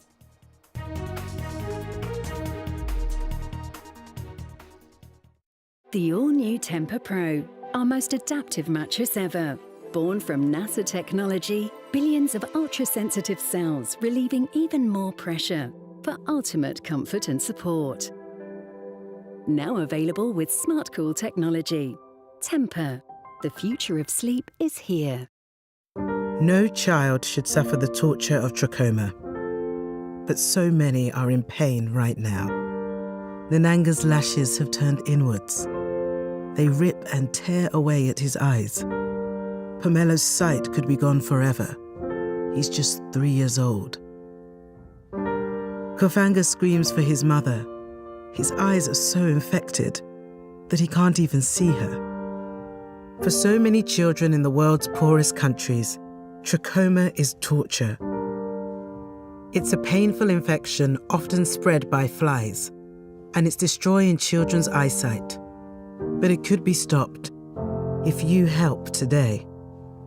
By calling 0800 038 4926 and giving £1 a week to Sightsavers, you can help make sure children get the treatment they desperately need. You'll help us bring them the medicines and the care that can treat infections.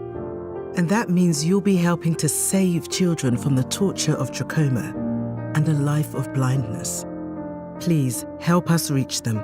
Call 0800 038 4926. Text C13 to 82727 or go online and give just £1 a week now. Because we need you to help save the sight of children like Nananga. We need you to help save them from the torture of trachoma.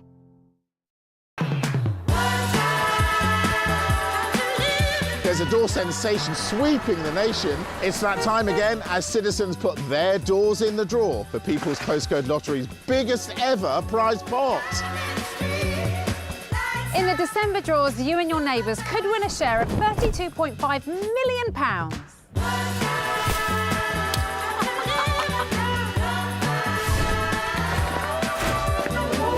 Whether you own or rent, absolutely any door can enter. Make sure your door is in the draw to win a share of £32.5 million.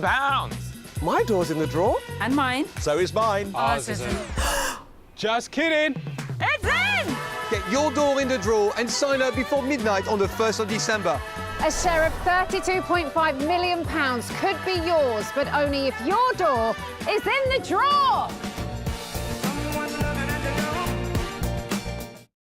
Get comfy this Christmas with Pillow Pad Fold Away from JML, the multi-angle viewing stand that makes any device easy to see, comfortable and hands-free. The plush microfiber ledge holds any device securely at the perfect viewing angle, and it comes with a handy storage compartment. It's a great gift for sofa surfers. Whether you're sitting, lounging or lying down, get the perfect view with Pillow Pad Fold Away. Only $19.99 from Asda, Argos, Morrison's, Tesco and jmldirect.com.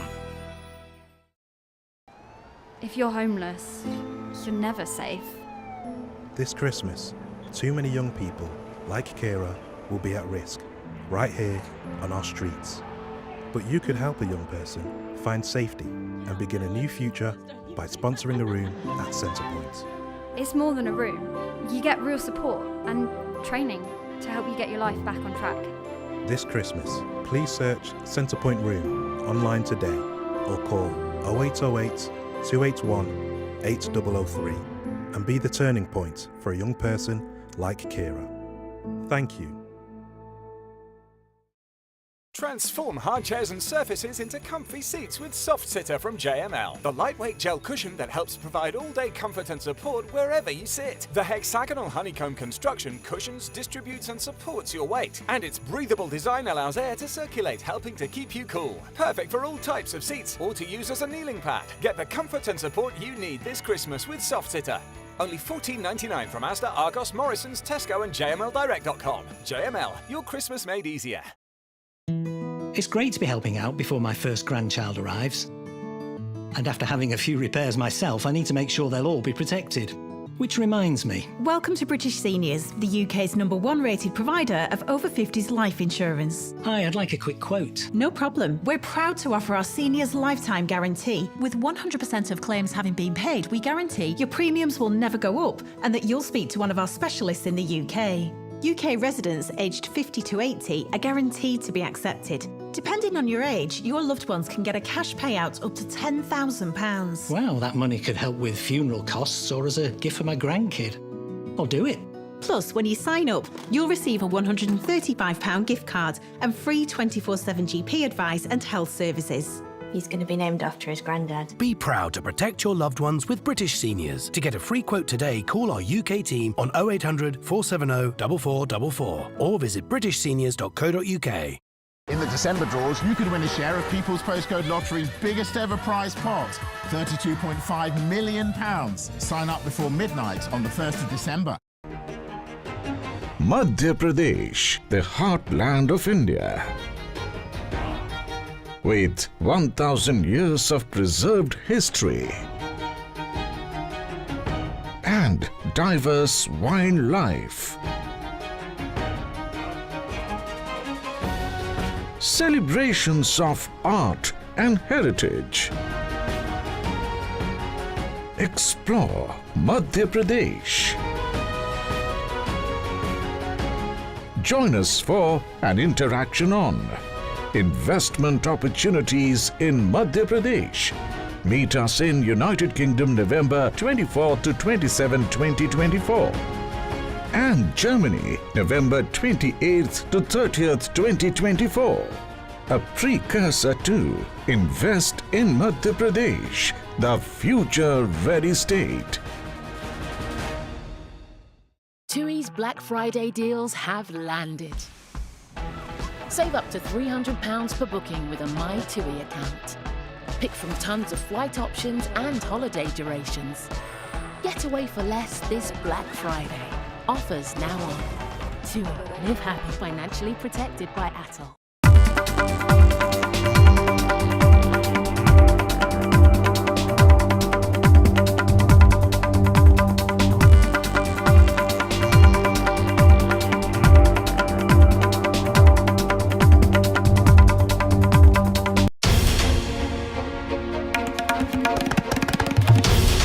This is NDTV, and you're watching NDTV 24/7.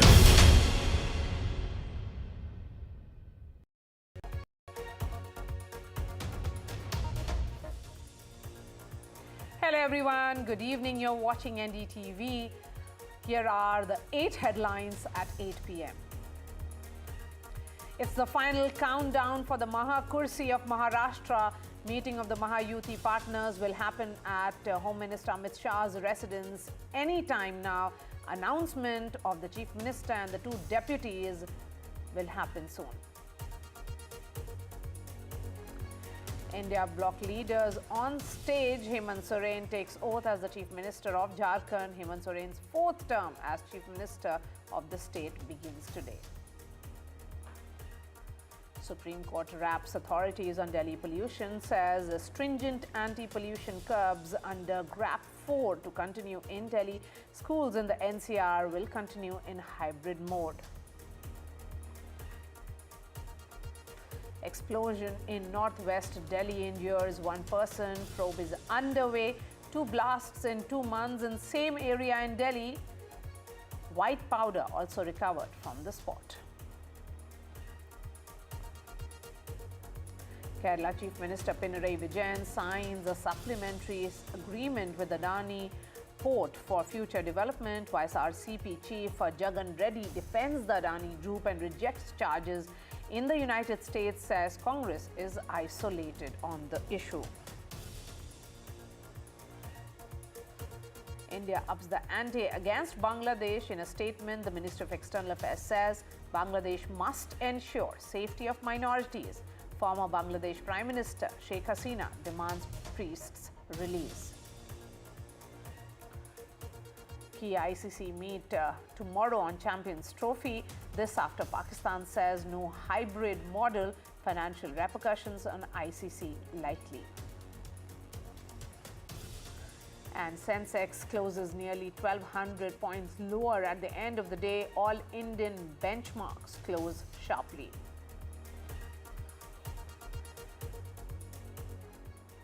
Our top story, hectic parleys are continuing in the national capital, and the suspense over who will be the Chief Minister of Maharashtra will come to an end in the next couple of hours.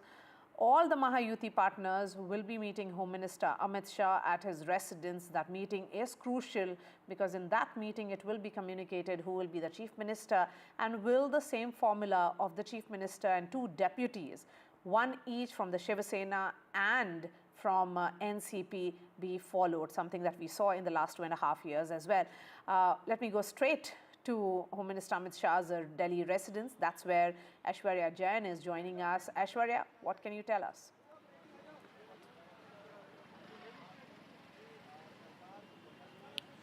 Well, we are reporting from the epicenter where the next Chief Minister will be decided. This is Home Minister Amit Shah's residence, and let me quickly show you these visuals of Home Minister Amit Shah's residence over here. There you can see the cars now entering at Home Minister Amit Shah's residence, and these are Mahayuti Alliance leaders who had started arriving over here at Amit Shah's residence. This is something which is very, very crucial because this meeting will decide the next Chief Minister of Maharashtra, who will be leading Maharashtra for next 5 years. The sources have clearly indicated that the formula will remain same.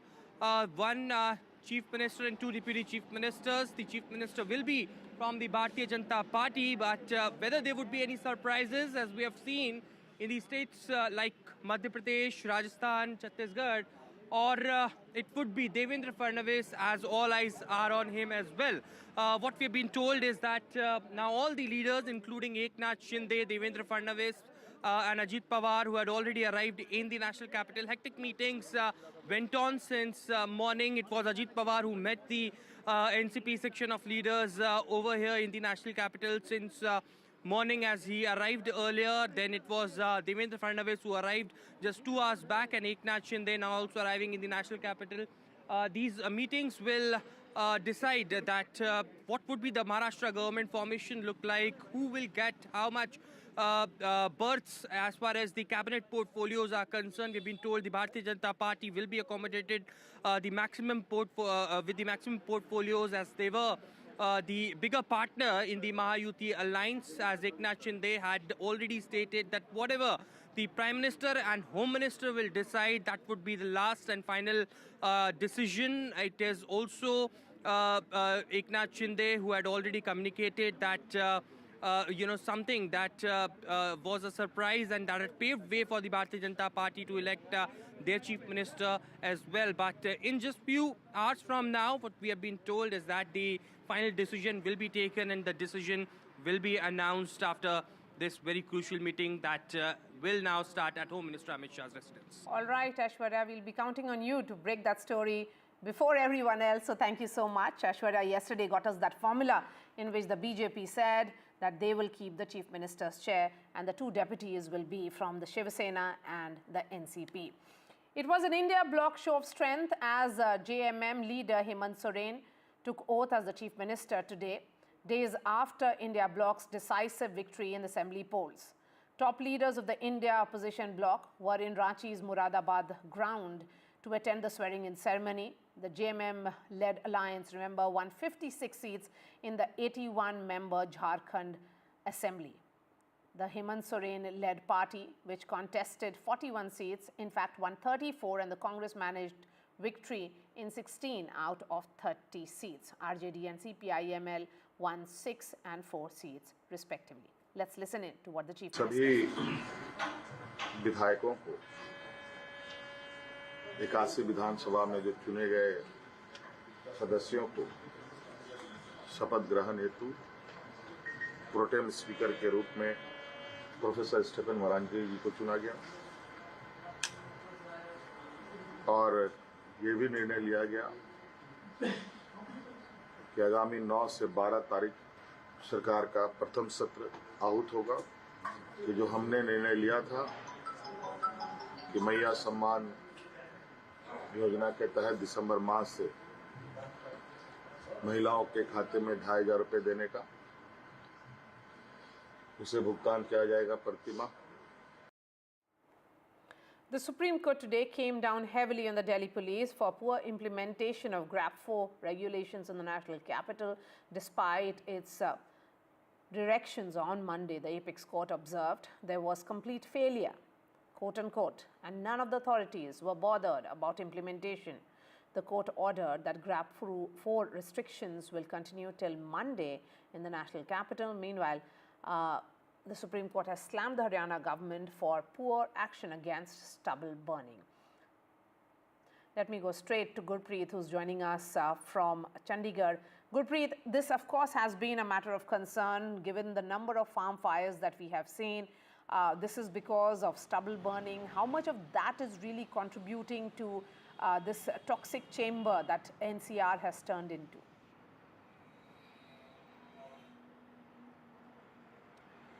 Well, a very serious question has been raised by the top court over the intentions of the state. We have seen the stubble burning cases which has been claiming by the state governments, whether it's Haryana or Punjab. They have been saying there is a less stubble burning cases in this year as compared to earlier years. But at the same time, very serious concern has been raised by the top court, saying it seems that some information has been given to the farmer and the farmer was doing this stubble burning after 4 p.m. That is putting a lot of question mark, and even technically when we have learned from some of the experts, they are also saying it seems after 4 p.m.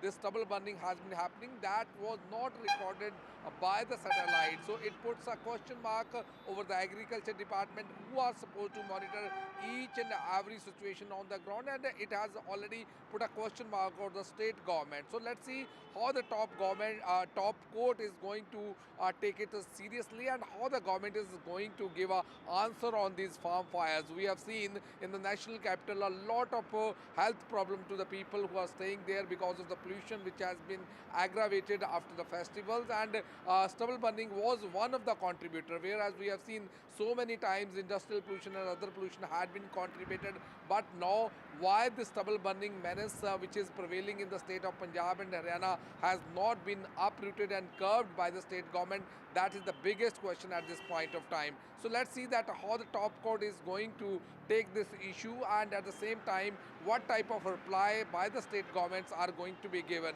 We have seen some of the technical experts say minute by minute reporting should be for this stubble burning, so that they will be able to address the problem of the farmers, and the government should go into detail to find out what was the reason why the farmers are not even stopping this stubble burning, which is already affecting the health of many people, not in Punjab and Haryana, but in the national capital. So let's wait for the reply from the state governments. Back to studio.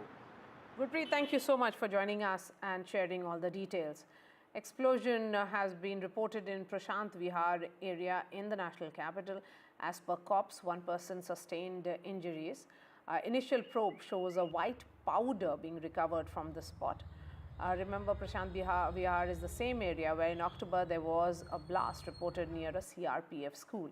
Even in that instance, a white powder was found at the spot.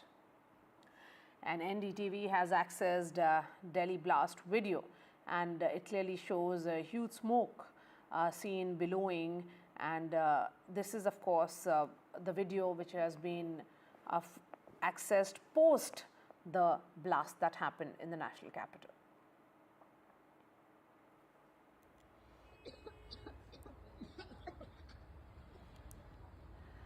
Former Andhra Chief Minister Jagan Reddy has rejected US charges against Gautam Adani.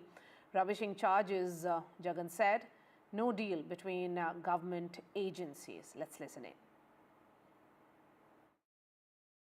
Had SECI not offered to me this phenomenal offer of ₹2.49 and along with that interstate transmission charges waiver, there is no deal. Where did this originate from?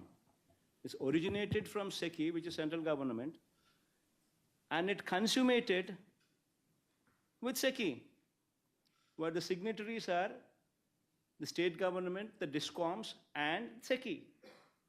So where is any third party there? And if somebody is so foolish and so stupid, and somebody goes by hearsay, speaks some kind of nonsense and stupidity, then nobody can help.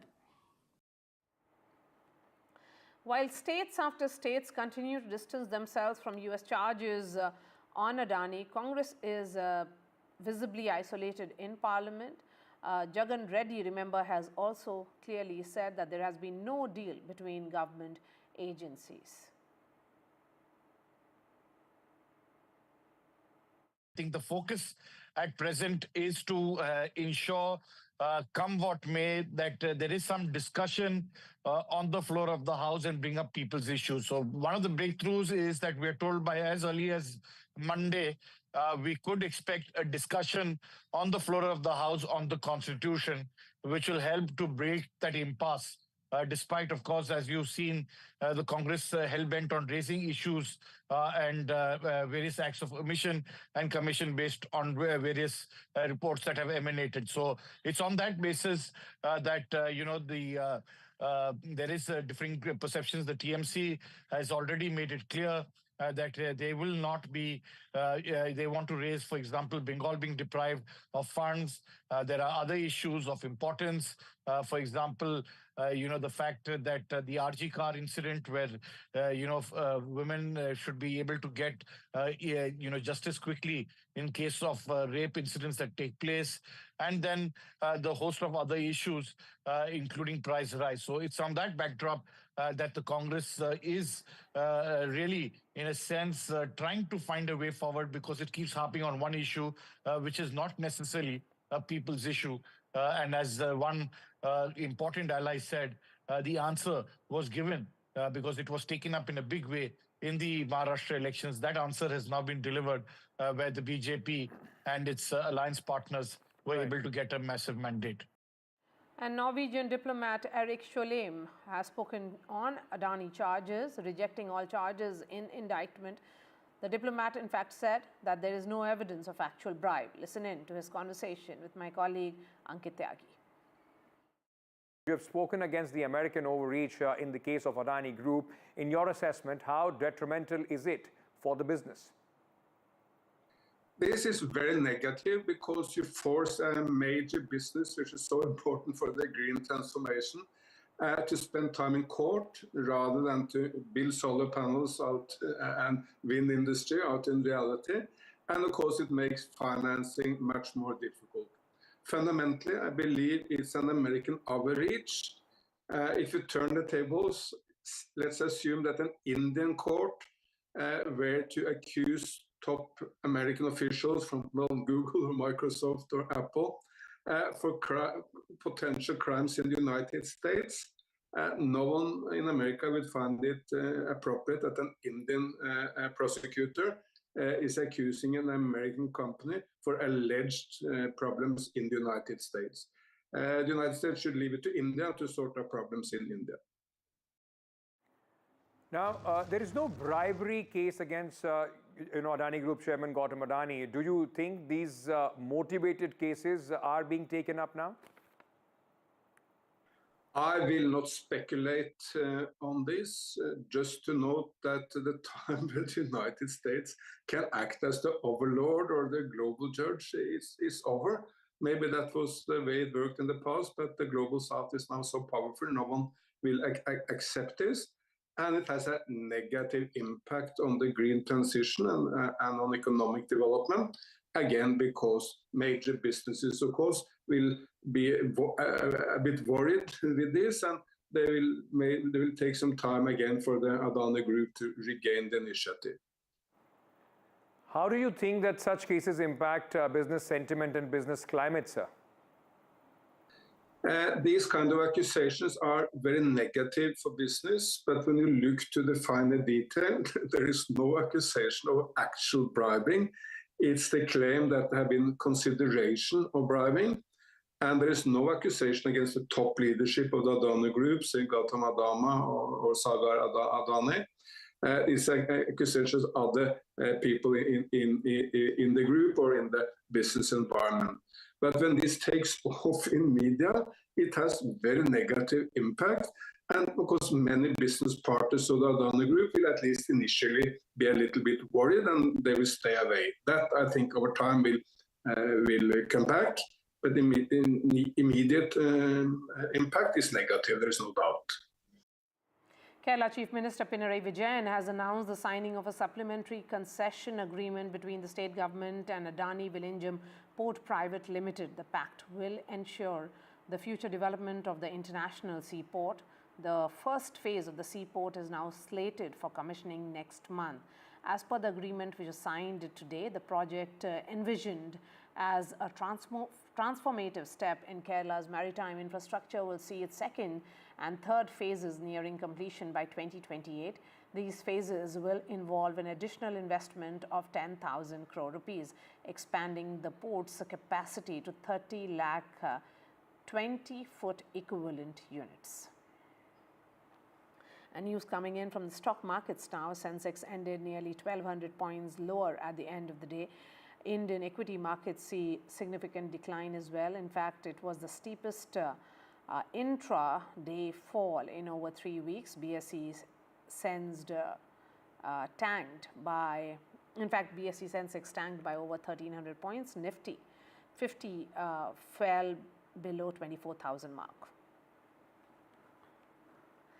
The Pakistan Cricket Board has rejected the hybrid model for the Champions Trophy, urging the ICC not to discuss it in the upcoming board meeting. The PCB opposed the model, viewing it as preferential treatment for India. They demanded reciprocal hybrid models for ICC events in India until 2031 if India refused to play in Pakistan. Let's listen in to what Rika Roy has to say. Well, Maria, the ICC is going to have a very important general body meeting tomorrow, in which 16 members will be voting on a model, on a prospective model for the Champions Trophy, since Pakistan has rejected the hybrid model. After the voting is done, that model will be presented to Pakistan to accept or reject. If they reject the model, then Champions Trophy 2025 will be moved out of Pakistan. Of course, there are few venues that are being discussed right now. UAE is on top of the cards. Apart from that, Sri Lanka is another backup venue. But we really have to wait and see where the wind blows, which direction. Pakistan is still very, very inclined to host the Champions Trophy, but they do not want to do it in the hybrid model. They say if they start doing it in hybrid model right now, then till 2031, which is when the current cycle ends, India will not travel to Pakistan, and hence all the tournaments will keep going on in hybrid model. The other thing is that ICC may be looking at some revenue loss, because till now they haven't told their biggest stakeholders, the broadcasters, as to how to go ahead with the tournament.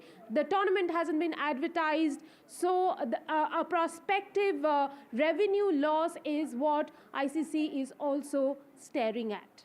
All right, Rika, thank you so much. And amidst worries over the targeting of minorities in Bangladesh, especially Hindus and Hindu philanthropic and social service organizations like ISKCON, who are devotees of Lord Krishna, there have been protests that are continuing in West Bengal. ISKCON Kolkata organized a protest by singing kirtans to offer support and solidarity to minorities in Bangladesh. West Bengal Chief Minister Mamata Banerjee also voiced concerns on the targeting of minorities in Bangladesh and said her party will support the central government on whatever steps the central government takes. Hindus, the minority community in Bangladesh, continue to be targeted, while Chinmoy Krishnadas, the Hindu monk who has been advocating for safety and security of Hindus, is in prison. ISKCON, which has come under attack in Bangladesh, has however clarified that the incarcerated monk is a devotee but does not hold any post at ISKCON, after the Bangladesh government used his organizing activities to target the organization. सभी जानते हैं कि ISKCON terrorist organisation नहीं है। हम लोग आप देख सकते हैं जब हम लोग प्रोटेस्ट भी कर रहे हैं तो कीर्तन के माध्यम से कर रहे हैं। तो हमारे भक्त अगर प्रोटेस्ट भी करते हैं, दुखी भी होते हैं किसी भी समय, वो कीर्तन मैक्सिमम होता है जिससे हम लोग प्रोटेस्ट करते हैं। This, as the ISKCON Namhata Center in Shibchar, Bangladesh, was shut down forcefully. The Bangladesh government has targeted ISKCON, labeling it a fundamentalist organization, leading to outrage. Meanwhile, calls for the release of Chinmoy Krishnadas continue. He's not taking weapons, he's not taking guns, he's caring for his people. He is just standing up for the rights and want government to hear the atrocities that is being happening on the minorities there. And arresting a religious priest is not going to do any good to them or to the people or to the country or even the image of Bangladesh. We expect much more from Professor Muhammad Yunus, who has got Nobel Peace Prize for bringing peace and security to people. Former Bangladesh Prime Minister Sheikh Hasina, who was ousted and exiled earlier this year, in a statement said, "A top leader of the Sanatan Dharma community has been unjustly arrested. He must be released immediately. Temples have been burnt in Chittagong. In past, mosques, shrines, churches, monasteries and houses of the Ahmadiyya community have been attacked, vandalized, looted and set on fire. Religious freedom and security of life and property of people of all communities must be ensured," she added. Voicing concern, West Bengal Chief Minister Mamata Banerjee said, "We cannot tolerate atrocities against any community." Bangladesh আলাদা দেশ, এটা India government Bangladesh গভর্নমেন্টের সাথে কথা বলতে পারেন, বলে action নিতে পারেন। আমরা এটুকু বলতে পারি যে আমরা এক্সটার্নাল অ্যাফেয়ার্স পলিসির ব্যাপারে তৃণমূল কংগ্রেসের স্ট্যান্ড হচ্ছে যে যখনই গভর্নমেন্টে থাকুক না কেন আমরা গভর্নমেন্টের স্ট্যান্ডটাকে সাপোর্ট করি। As the minority community, especially Hindus and even the International Society for Krishna Consciousness, ISKCON, comes under attack in Bangladesh, the organization ISKCON is now also holding a kirtan protest demanding safety and security of minorities, especially Hindus in Bangladesh, and clarifying that targeting ISKCON is not something that should be done, as they are not fundamentalists, as the Bangladesh government accuses them of being. With camera person GD Shankar in Kolkata, Saurabh Gupta, NDTV.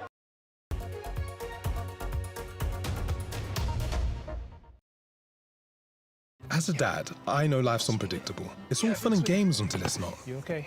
I want my kids to always be looked after. That's why I'm not putting things off anymore and protecting the life we've built by calling Smart Insurance. Hi, how can I help? Hi, I'd like a quick quote, please. Okay, you can choose a benefit amount up to £750,000 depending on your age. Brilliant. If you're a UK resident aged 18 to 64, you can apply with just a few health and lifestyle questions. For £250,000 of cover, the price starts at just £14.77 a month. That's less than I thought, and could help my wife pay off the mortgage. With our Smart Family Guarantee and 99% of claims having been paid, you'll have peace of mind. That's good to know. You'll also receive a 100% advance in the event of terminal illness. And 10% cashback on your first year's premiums. That's the Smart Cashback. Plus, you get your choice of a £125 gift card. Protect the life you've built the smart way. To get a free quote today, call our specialist UK team on 0800 977 6797 or visit smartinsurance.co.uk. In today's interconnected world, India's voice is more crucial than ever. When India speaks, the world listens. At NDTV World, we are that voice, bringing you intelligent and insightful news from India and beyond. From geopolitics and diplomacy to economic shifts, migrations, tech disruptions, and the stories of our diaspora. We cover the news that shapes our global future. NDTV World, your new home for global news, is here. From interesting tech startups to industry-leading companies, politics, sports, culture, curry, cricket. Oh, there's so much to talk about. Like me, if you too thrive on interesting conversations, this is a show you cannot miss. Watch this space to know more about all matters and all people that make Britain what it is today. Out of Britain, with me, Radhika Iyer.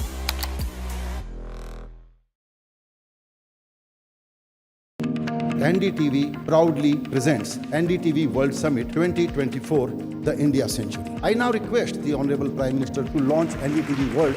Prime Minister Narendra Modi's inaugural session at the NDTV Summit outlined his vision for the India Century, driven by aspirational India. हमारा प्रयास होगा भारत की century सिर्फ भारत की नहीं बल्कि पूरी मानवता की जीत की सेंचुरी बने. The summit brought together prominent global leaders, highlighting India's pivotal role on the world stage. Not just Indians trusting India's leadership, but the global South especially trusting India's leadership. Canada is concerned, I think there are some very specific issues. I think a lot of people know that. Permanent seat on the UN Security Council is something that should be India's right. AI is going to be one of the most important drivers. It's a very exciting time for India, Indian cinema as well at a global level. NDTV World Summit was more than just a conversation.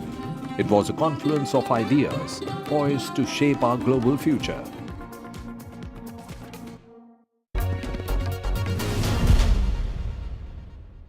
Sir सबसे ज़्यादा blockbuster फिल्में deliver करी अमिताभ बच्चन के साथ में, और आप लोगों की जोड़ी टूटने का एक असर अमिताभ बच्चन जी पे भी जरूर पड़ा होगा. जरूर पड़ा होगा. उनको इस बात का अफसोस हुआ होगा कि कभी बात हुई उनकी आपकी इस सिलसिले में? नहीं, मैं अगर होता उनकी जगह और जैसे जावेद साहब गए या मैं गया तो उनको यही राय देता है कि मत छोड़ो, अच्छा खासा तुम्हारी एक जोड़ी है, वो काम कर रही है, अच्छा खासा चल रहा है, काय के लिए इसको तोड़ते हो. तो मैं होता तो ये करता. तो फिर आप उनकी बात सुन लेते और उसका फिर जोड़ी वापस आ जाती? नहीं, जोड़ी वापस नहीं आती. मैं ज़रूरत ही नहीं काम करने की, ये तोड़ने की, करते रहो. तो अगर मैं होता तो ये राय देता. पता नहीं उन्होंने क्या राय दी है वो. पर आपकी बात हुई कभी उनसे इस सिलसिले में? नहीं, बात तो होती रहती है, मुलाकात हो जाती है. तो मगर वैसे वो ज़्यादा सख्ती से बात करते भी नहीं हैं, अपने में रहने वाले, अपने वो ज़्यादा किसी के करीब आते नहीं हैं, वो अपने में ही रहने वाले रिजर्व आदमी है। और बाकी जो इंडस्ट्री थी, जब आप लोग हटे, आप लोगों की जोड़ी हटी, तो बाकी इंडस्ट्री का क्या रिएक्शन था उस समय? उसके बाद कुछ लोग तो खुश होते हैं कि अच्छा हुआ, कुछ लोगों को तकलीफ होती है, अलग अलग लोगों के व्यूज़ होते हैं, अलग अलग लोगों के साथ। पर आपने उसके बाद लोगों को बदलते हुए देखा? आप अपना अलग जब काम लेके जाते थे, अकेले जब काम लेके जाते थे, तो उसकी रिसेप्शन किसी अलग तरह? नहीं, वो तो होता था, डेफिनेटली था वो पीपल वर चेंज्ड। आप जो नाम का जो वैल्यू जो था, ब्रांड की जो वैल्यू, हाँ, अभी अगर आप कोई कहे दादाजी, तो कौन सा दादाजी? दादाजी धाकजी से महेंद्र, कौन महेंद्र? महेंद्र एंड महेंद्र। हाँ, तो वो नाम के पैसे मिलते थे। अभी भी अगर वो वापस आएगा नाम के सरी में जावे, तो उसका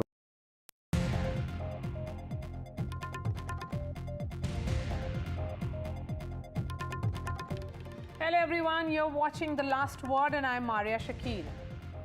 Priyanka Gandhi Vadra was sworn in as an MP from Wayanad Lok Sabha seat today. With Priyanka's entry in the Lok Sabha, there will now be 3 Gandhis in the parliament. While the former Congress chief and the matriarch Sonia Gandhi is a member of the Rajya Sabha, her son Rahul Gandhi and Priyanka, who's the daughter, are both members of the Lok Sabha. Ever since Sanjay Gandhi entered politics in the 1970s, there have been more than one Gandhi in the parliament on most occasions.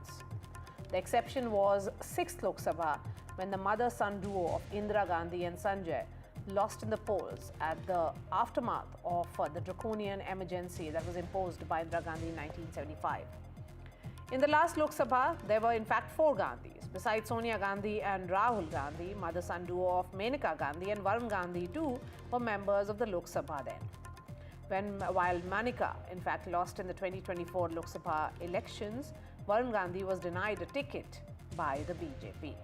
So what is the significance of Priyanka Gandhi Vadra's parliamentary debut? Let's listen in. First a story and then I bring in the guests. Stop.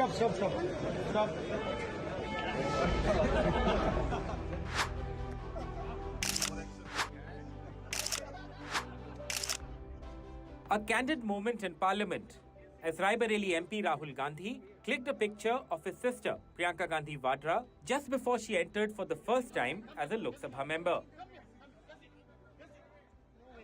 मैं प्रियंका गांधी वाड्रा जो लोक सभा की सदस्य निर्वाचित हुई हूँ, सत्यनिष्ठा से प्रतिज्ञा करती हूँ कि मैं विधि द्वारा स्थापित भारत के संविधान के प्रति सच्ची श्रद्धा और निष्ठा रखूंगी, उसके कर्तव्यों का श्रद्धापूर्वक। Moments later, a little after 11 a.m., Priyanka took oath as Wayanad MP in Hindi, holding the little red book, a copy of the Indian Constitution.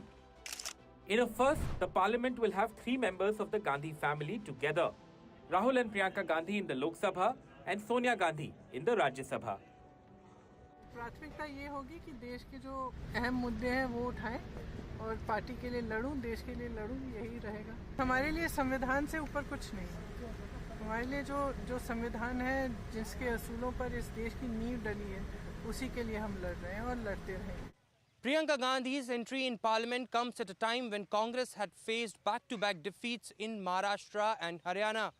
Rahul's leadership is being questioned too. BJP has taken potshot, reigniting the dynasty debate. Priyanka Gandhi's Lok Sabha entry drew immediate fire from the BJP and a nepotism attack. पूरा परिवार जो है वो पूरा हो चुका है, तो मेरी ख्याल से अब उनको संतुष्टि भी होगी, खुशी भी होगी। फैमिली प्लानिंग सोनिया गांधी जी ने की है, उसमें वो कामयाब हो गए। ये बात पहले भी हम तो कह रहे हैं भी ये सिर्फ परिवार तक सिमट के रह गई Congress party. Priyanka's Wayanad triumph, where she replaced her brother Rahul, marked a long-awaited moment for the party after years of speculation over her entry into electoral politics. Priyanka's parliament entry comes at a critical time for her party and for the India bloc, both of whom have struggled to convince voters of being a viable alternative to Prime Minister Narendra Modi and the BJP. Priyanka's presence in the Lok Sabha could add a new dimension to the party's strategy, particularly in the context of the southern states and its women voters. For the BJP, it's a chance to sharpen the dynasty attack. While Priyanka has said she will raise issues in the parliament that concerns people, it remains to be seen what sort of dimensions she can add to Congress party's parliamentary strategy. With Vasudha, this is Aishwarya Jain for NDTV in Delhi. All right, let's bring in my guests now. Pradeep Bhandari, national spokesperson of the BJP. We have Arshpreet Kardial from the Congress party. Neerja Chaudhary, senior journalist. Rashid Kadwai is a veteran Congress watcher, also the author of 24 Akbar Road. Pradeep, you know, she hasn't really started as an MP in the sense that she hasn't even delivered her maiden speech. Why is the BJP getting so agitated? You're not getting agitated, Maria, and let me correct that. She's not for the first time coming in public life. If you recall and remember, she was the General Secretary in charge of... Parliament entry into the parliament. But yeah. So it is, I agree with you that she's not made her first speech, but people of India on the ground are saying that the entire family planning of the Congress party is complete and the Congress party is proven that it's a dynastic party. Now it is a freedom of expression in the constitution which the Priyanka Vadra took oath on, that we remind the people of India that she was the General Secretary in charge of Uttar Pradesh, where the